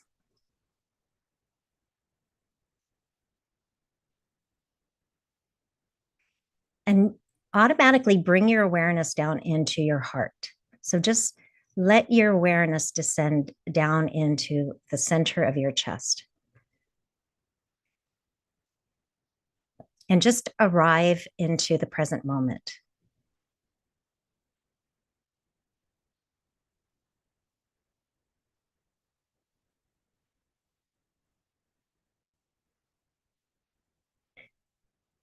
So breathe in and out of the center of the chest at first. So just allow yourself to imagine that the breath is coming in through into the heart and then out of the heart. And let your brain relax. And let your eyeballs fall back from the eyelids. These 2 things will help your mind relax.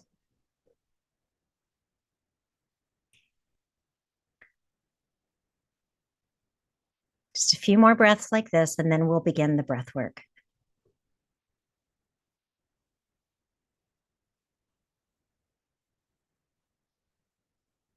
So now after your next exhale, I want you to inhale, fill the belly, inhale, fill the chest, exhale. Inhale, belly, inhale, chest, exhale.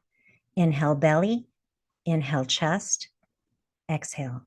Inhale, belly, inhale, chest, exhale. Keep going. Do it at your own, do it at that pace that I was going at.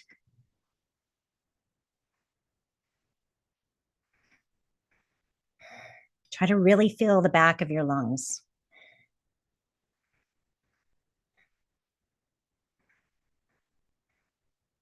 Let the feeling of yourself expand, so that it's like you're a balloon and you're expanding in all directions.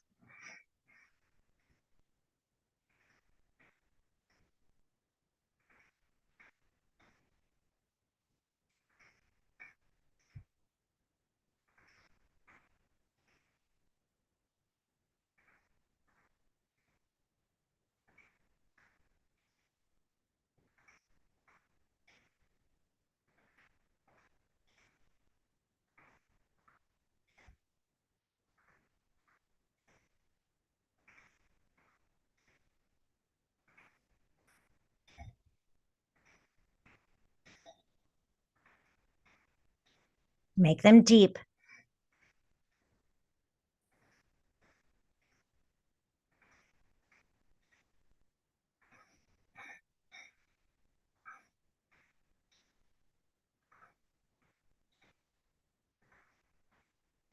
You are always in control. So if you need to slow down, you can.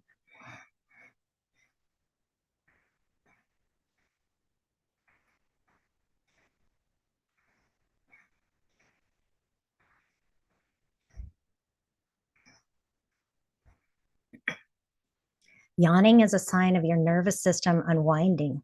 So it's okay to yawn. Keep going.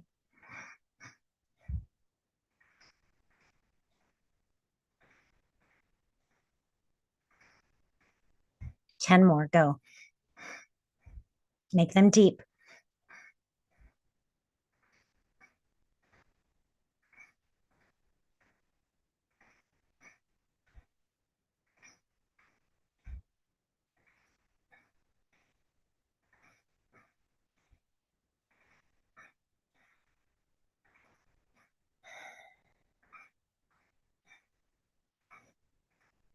Last one, inhale and hold it at the top. So think of bringing the energy from your lower body up into your brain. So grabbing the energy from your root chakra and carrying it all the way up into the brain, and then squeezing your pelvic floor, pulling your navel back, and then focusing your attention in the center of the brain.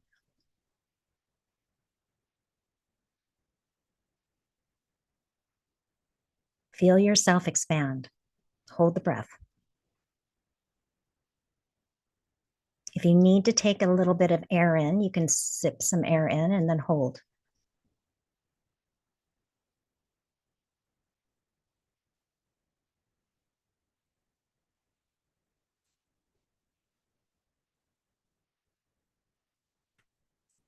Exhale.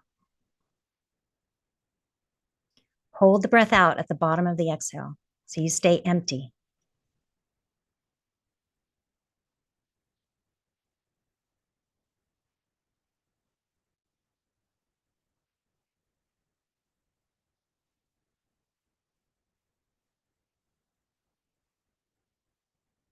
And then go ahead and we're going to repeat this again. Inhale belly, inhale chest, exhale.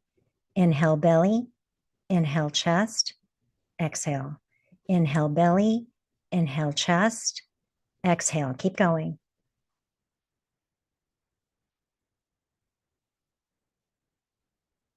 Let your brain relax.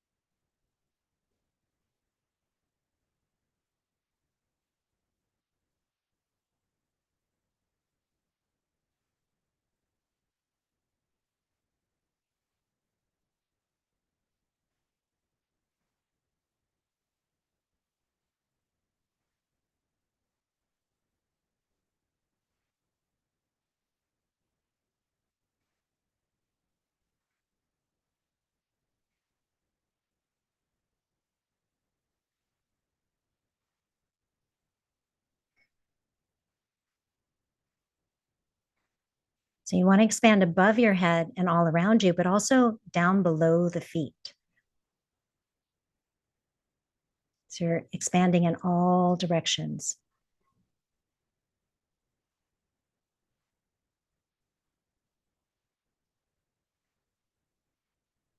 Five more. Make them strong.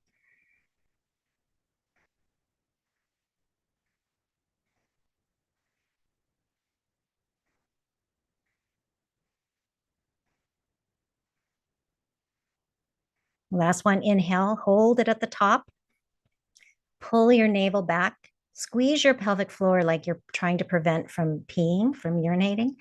And then focus your attention in the center of the brain. And just set your intention on focusing on the pineal gland. You're holding your breath. Your attention is in the center of the brain. Focus on setting your intention for the pineal gland and that you want it to secrete.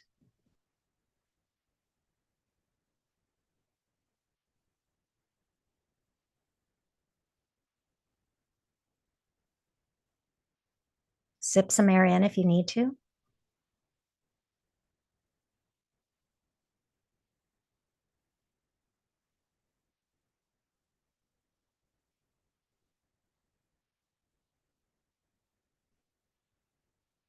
Exhale.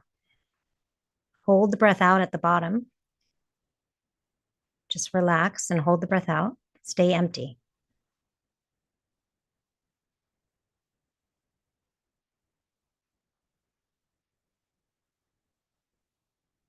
Now return your breath back to normal. And just feel yourself expand in all directions. Feel the center of your chest. And then feel all around you.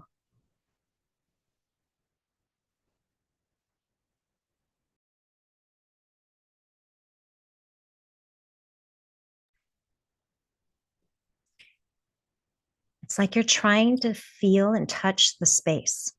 It's like you're curious about it. But let the mind relax. Each one of us is like a wave on the ocean of consciousness. You're an individual consciousness on this ocean of consciousness, and you're letting yourself merge back into the ocean. So let your thinking mind relax. Let the brain relax and pull away from the skull, and let the eyeballs fall back from the eyelids, and sense and feel a space all around you.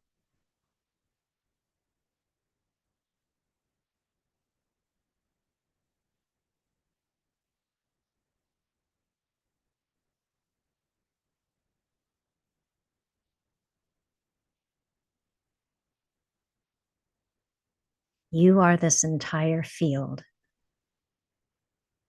Notice what happens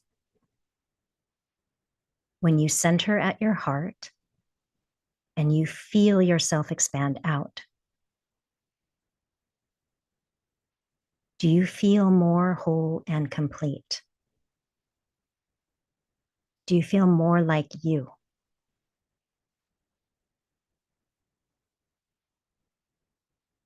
Keep sensing, keep feeling, and let yourself melt into the field. Become one with the field.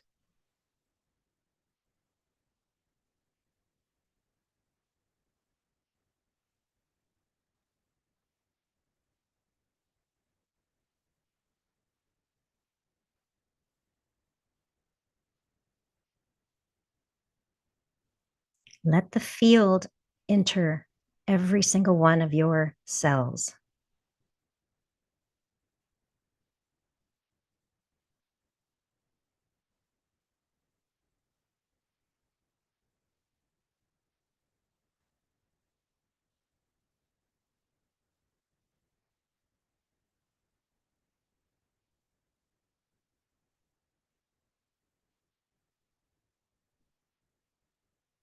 Become aware of yourself as awareness.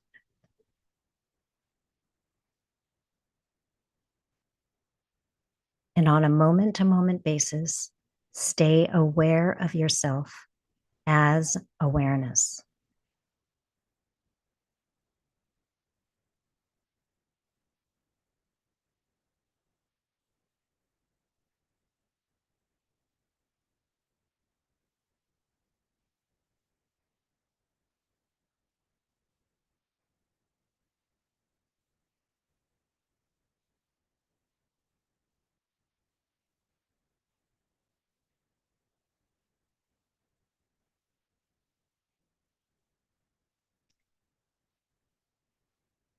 As you do this, let your heart shine.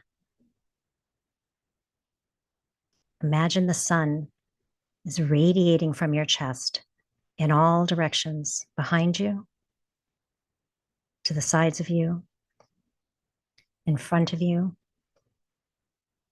above you, and below you. Shine as bright as the sun.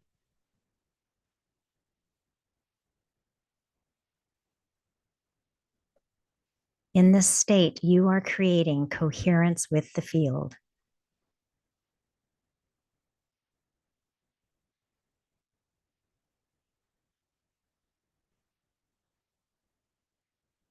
The more coherence you create with the field, the more health in your physical body,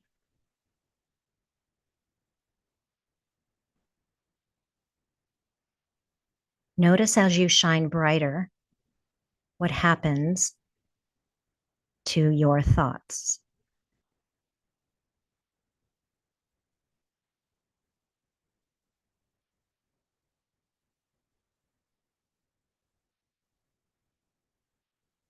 Just radiate from the chest and notice what happens to the thoughts. Are they quiet?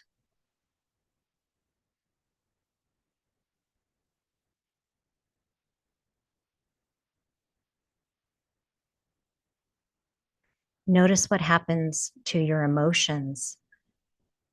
Are they still?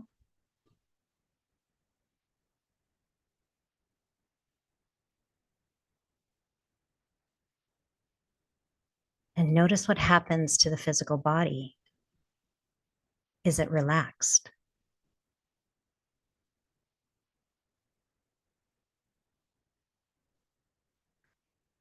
When you are connected to the field, you are in love.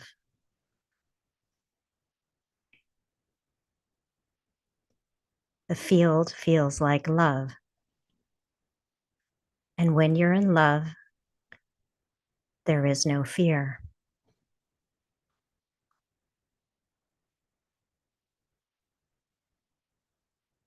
So radiate like the heart, like the sun from the heart. Shine. This is you. This is your true self without the belief systems that get in your way. From this point, you can see those belief systems more clearly.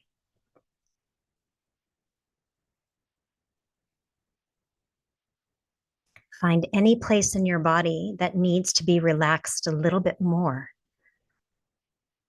And as you radiate from the heart, bring your awareness down to that spot in your body and let the light from your heart shine into that spot to break it up.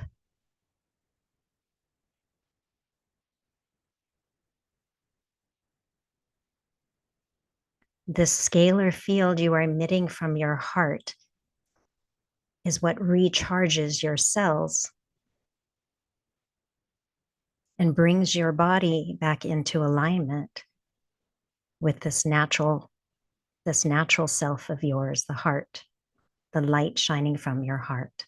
This is your true self.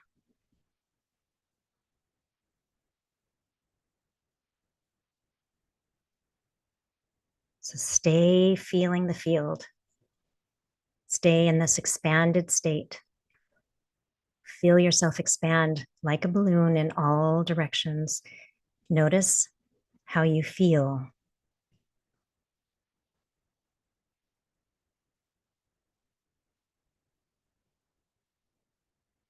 Can you remember to do this throughout your day?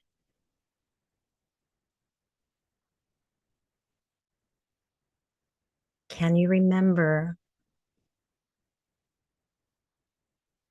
when you're experiencing a negative emotion or a belief system that's draining your energy? Can you remember to shine like this?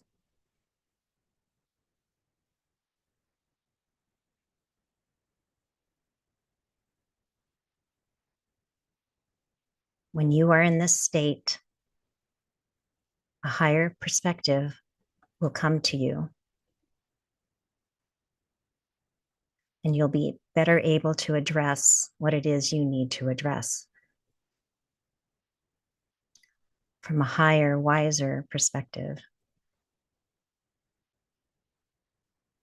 So keep shining your light. Remember to do this. See yourself doing it throughout the day. Right now, see yourself doing it throughout your day. When we are in this state, we have a lot of influence over the whole globe.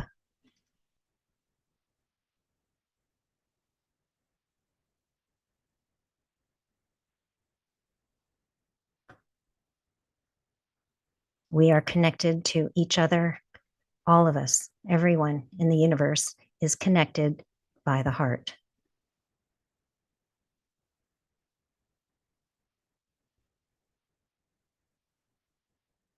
The greatest gift we can give to humanity is being in our hearts and sending love everywhere.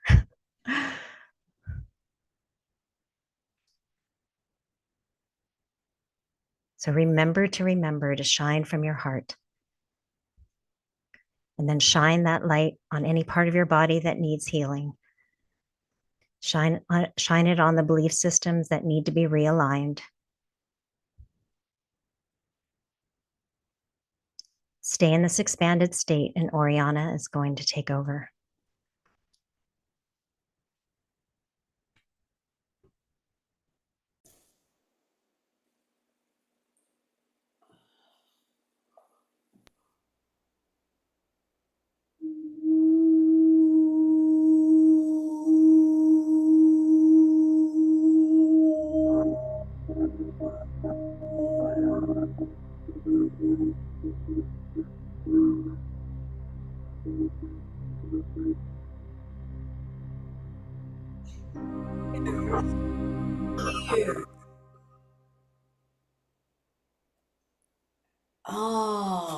Two ears hear the resonating frequency of sound, waves interpreted as sound, a tympanic membrane pulsed, a rhythmic pattern recognizing sound. A tympanic membrane, the first sensory organ to form as a uterine embryo develops. Whoa, the heart is the first organ to form. What informs the heart in the heart of the heart of the heart? Whoa, one heart. Imagine being drawn in to the heart of the matter. Whoa, what would it be as you feel into being drawn in, whoa, inside, where all moving is moving, deeper still. Right? All that is expanding out is simultaneously moving deeper still. Imagine following that point. The point, the 0 point. Whoa, imagine at the center of a 0 point is a point inside of a point inside of a. Wow, what if it feels like falling, whoa, inside a singularity, only one, inside one heart. Whose heart? Whoever has one heart. Whoa, how do you make one heart beat the first time?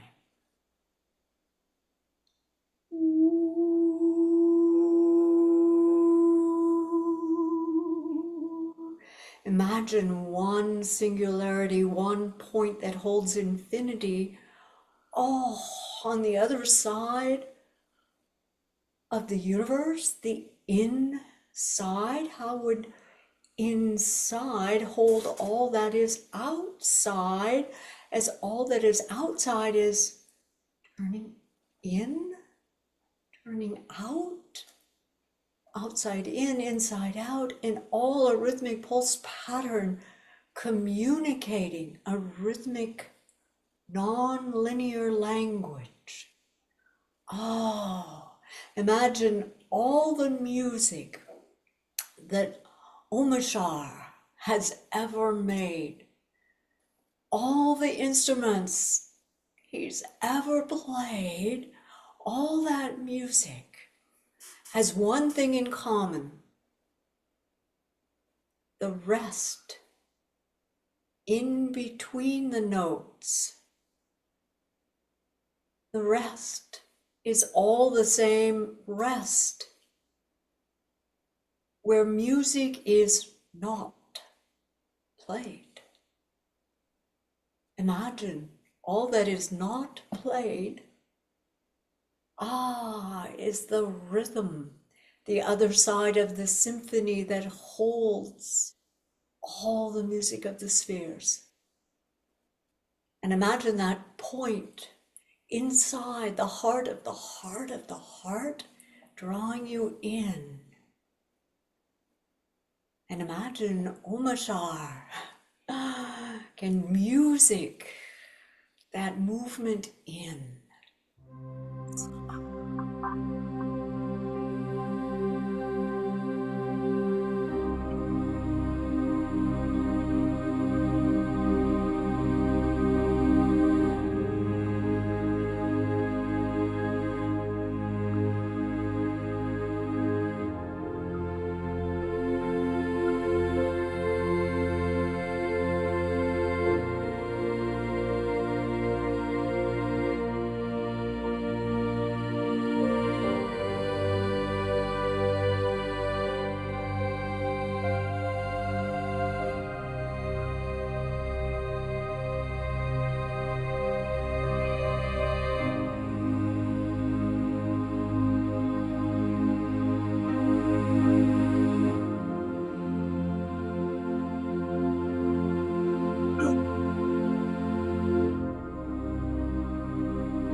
Thank you all for tuning with us. Go to gallery view, everybody, and let's send some twinkles to Oriana for the dance and that amazing meditation by Dr. Kat. Absolutely exquisite. And I'm going to bring all of our guests back on as we kind of come close to conclusion. You all just rocked it. Absolutely rocked it. Let's all just send lots of love and twinkles and appreciation to all 6 of these amazing members of the International Space Federation community. The videos, the dance, the meditation, the explanation, the arc crystals, all that we've learned tonight has been absolutely extraordinary. And I know a lot of you have mentioned already that you've joined. Oh, you know, because Kat went straight into music, I want to just let people know that she's got a YouTube channel. So go to YouTube and put in Kat, spelled K-A-T, Lewis, PhD. And look at this, all these amazing things. Mushroom Journey Revelation. The source of all disease, aging, and war. And a whole lot more. So definitely you can get more Kat by going to her website, or to her YouTube channel, I should say. And one more time, to join the ISF community, go to spacefed.com, spacefed.com. And then up top, just click memberships. There it is. You can join these amazing people. Are there any last thoughts or comments that any of you would like to share before we go to our closing song from Omushar? I just want to say thank you, Scott, for, as always, being such an incredible host, for allowing us to come in tonight. Thank you to every single person, whether you're here, whether you went the course with us throughout the whole night, or watching it on a replay, or if you're on some other platform. We love you. We appreciate you. We welcome you to join us at ISF in the membership site, or we'll just meet you in the field. We're all there together. So we'll see you, but this time we'll give you a little wink and a nod to say hello. We'll see you in LA on September. Yeah, and anybody who can come to LA, please do so. Yes, that's what I was going to say. Hey, this is historic. If you get a chance, wow, be there with Nassim on September 14th. You'll be part of history. Beautiful. And I will put everybody's little bio, websites, emails, phone numbers into the chat box one more time while Omushar is playing. But hopefully all of you are going to move and groove to the music. I know it's a little bit later than usual for a Wednesday night, but it's been a fantastic evening. Absolutely terrific. And here is our beloved brother Omushar.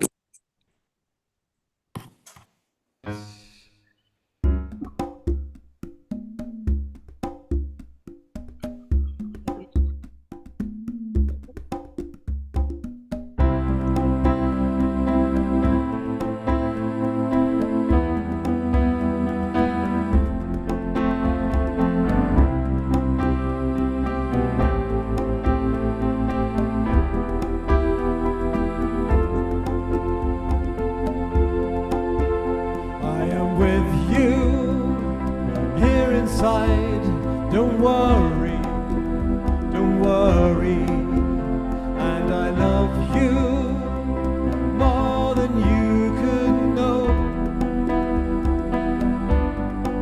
So come along now and lay your head on my heart, on my heart. Close your eyes, dear, and rest a while in me. Open your heart and let in the sun. Bathe yourself in the garden of one. Know you're at home and in my embrace. Here is divine space. Here is empty space.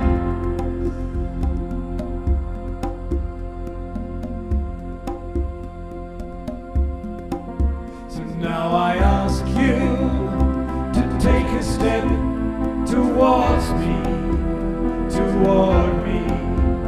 I can feel your longing to be home. So come along now and lay your heart on my, your head on my heart. And close your eyes, dear, and rest a while in me. And keep open your heart and let in the sun. Bathe yourself in the garden of one. Know you're at home and in my embrace. There is empty space.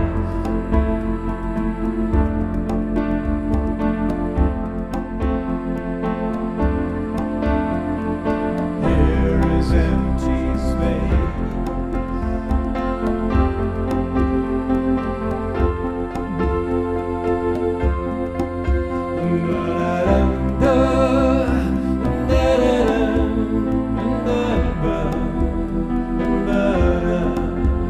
And I love you more than you could know. So keep open your heart and let in the sun. Bathe yourself in the garden of one. Know you're at home and in my embrace. There is divine grace.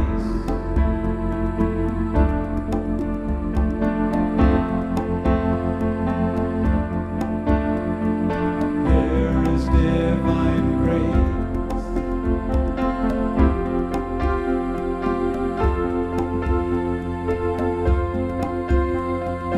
There is empty space.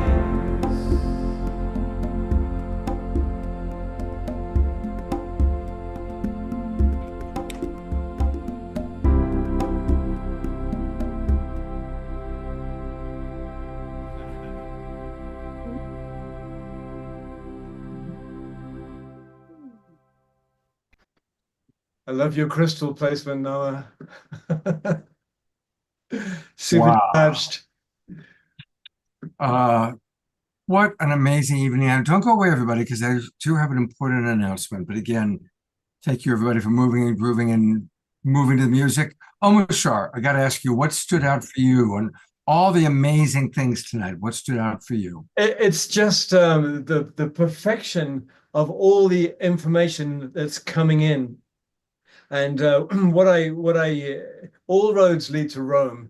And I've worked a lot with several amazing masters, and I always used to get frustrated because they would be giving me all this scientific information, and I didn't at the time realize that it was all pointing to the same place, all pointing to the heart. And so I came in from the spiritual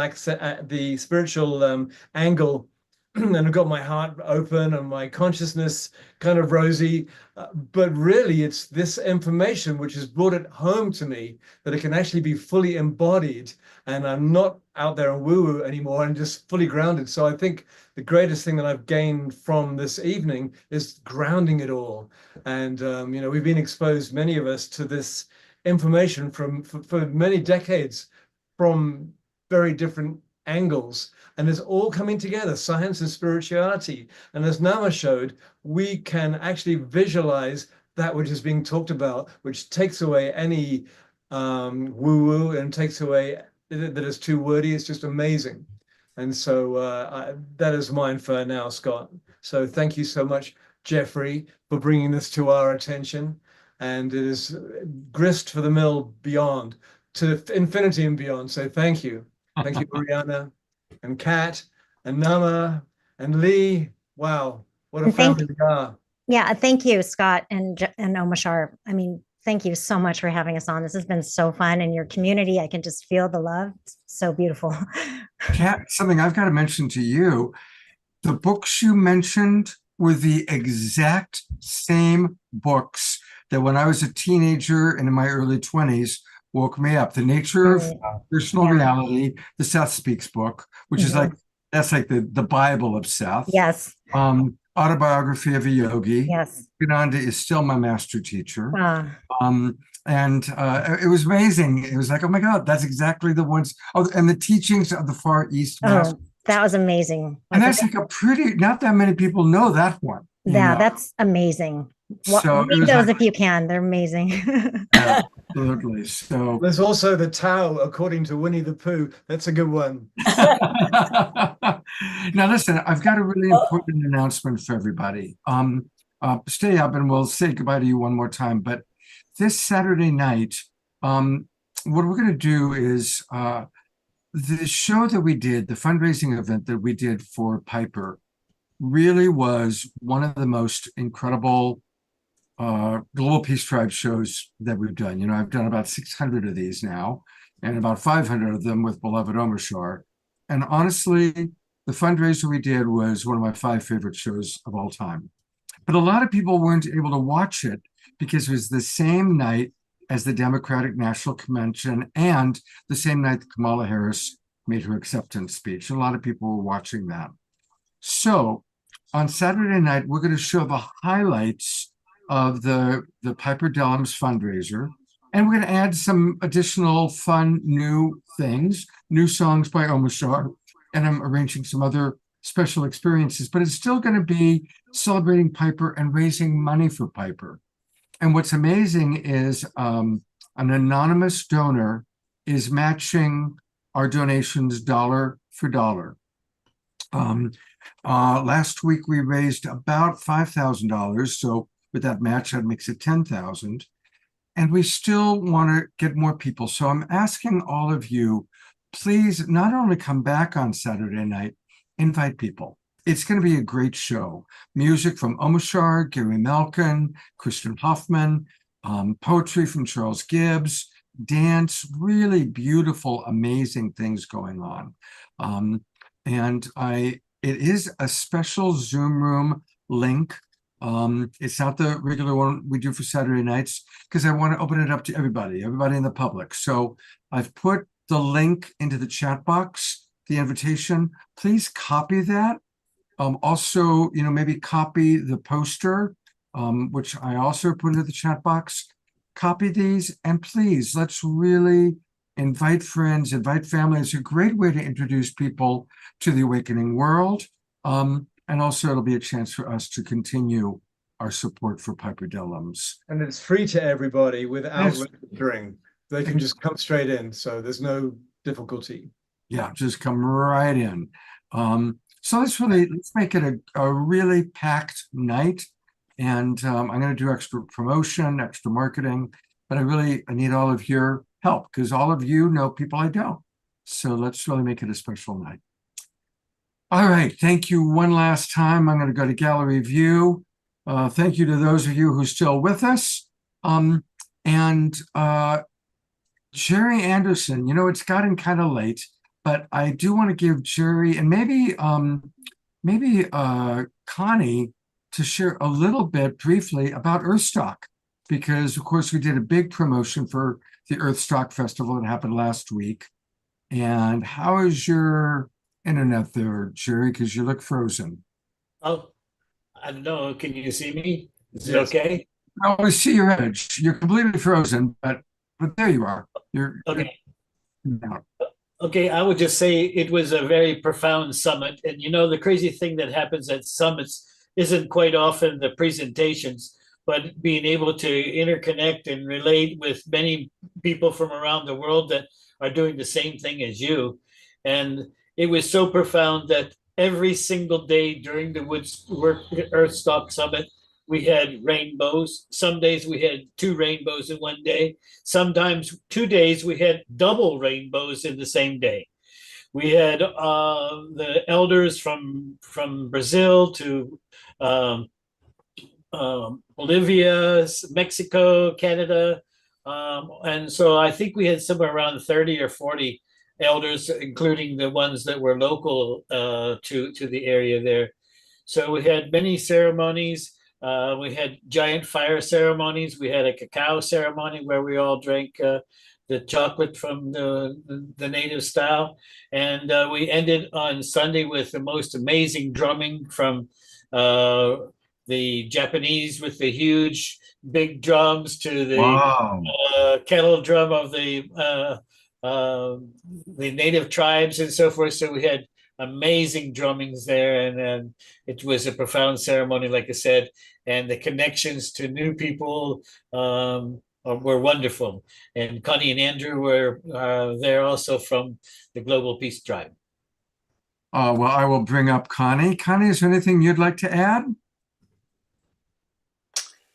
Yeah, it was just such a frequency thing. It was a gathering of people we'd known for 10 or 15 years coming together, elders and new people, and it was just such a heartfelt gathering, which I saw 30 years ago, that everyone in their hearts are going to be connected all over the world on deep levels of interconnectedness, and I called it the Good Guy Network. And this was a gathering of the Good Guy Network. It was extraordinary. So it was great, a great time. Great. Well, I'm glad that both of you were, and Andrew as well, were there to represent the Global Peace Tribe. And I send you so much love. And going to go last time to gallery view. Thank you, everybody, for being with us. Let's really make Saturday night a big success. Much love. Have a wonderful few days. And again, thank you to our international space community family. Thank you for two tribes coming together tonight. Very, very beautiful. And big thank you, especially to you, Reverend Jeffrey, for making it happen.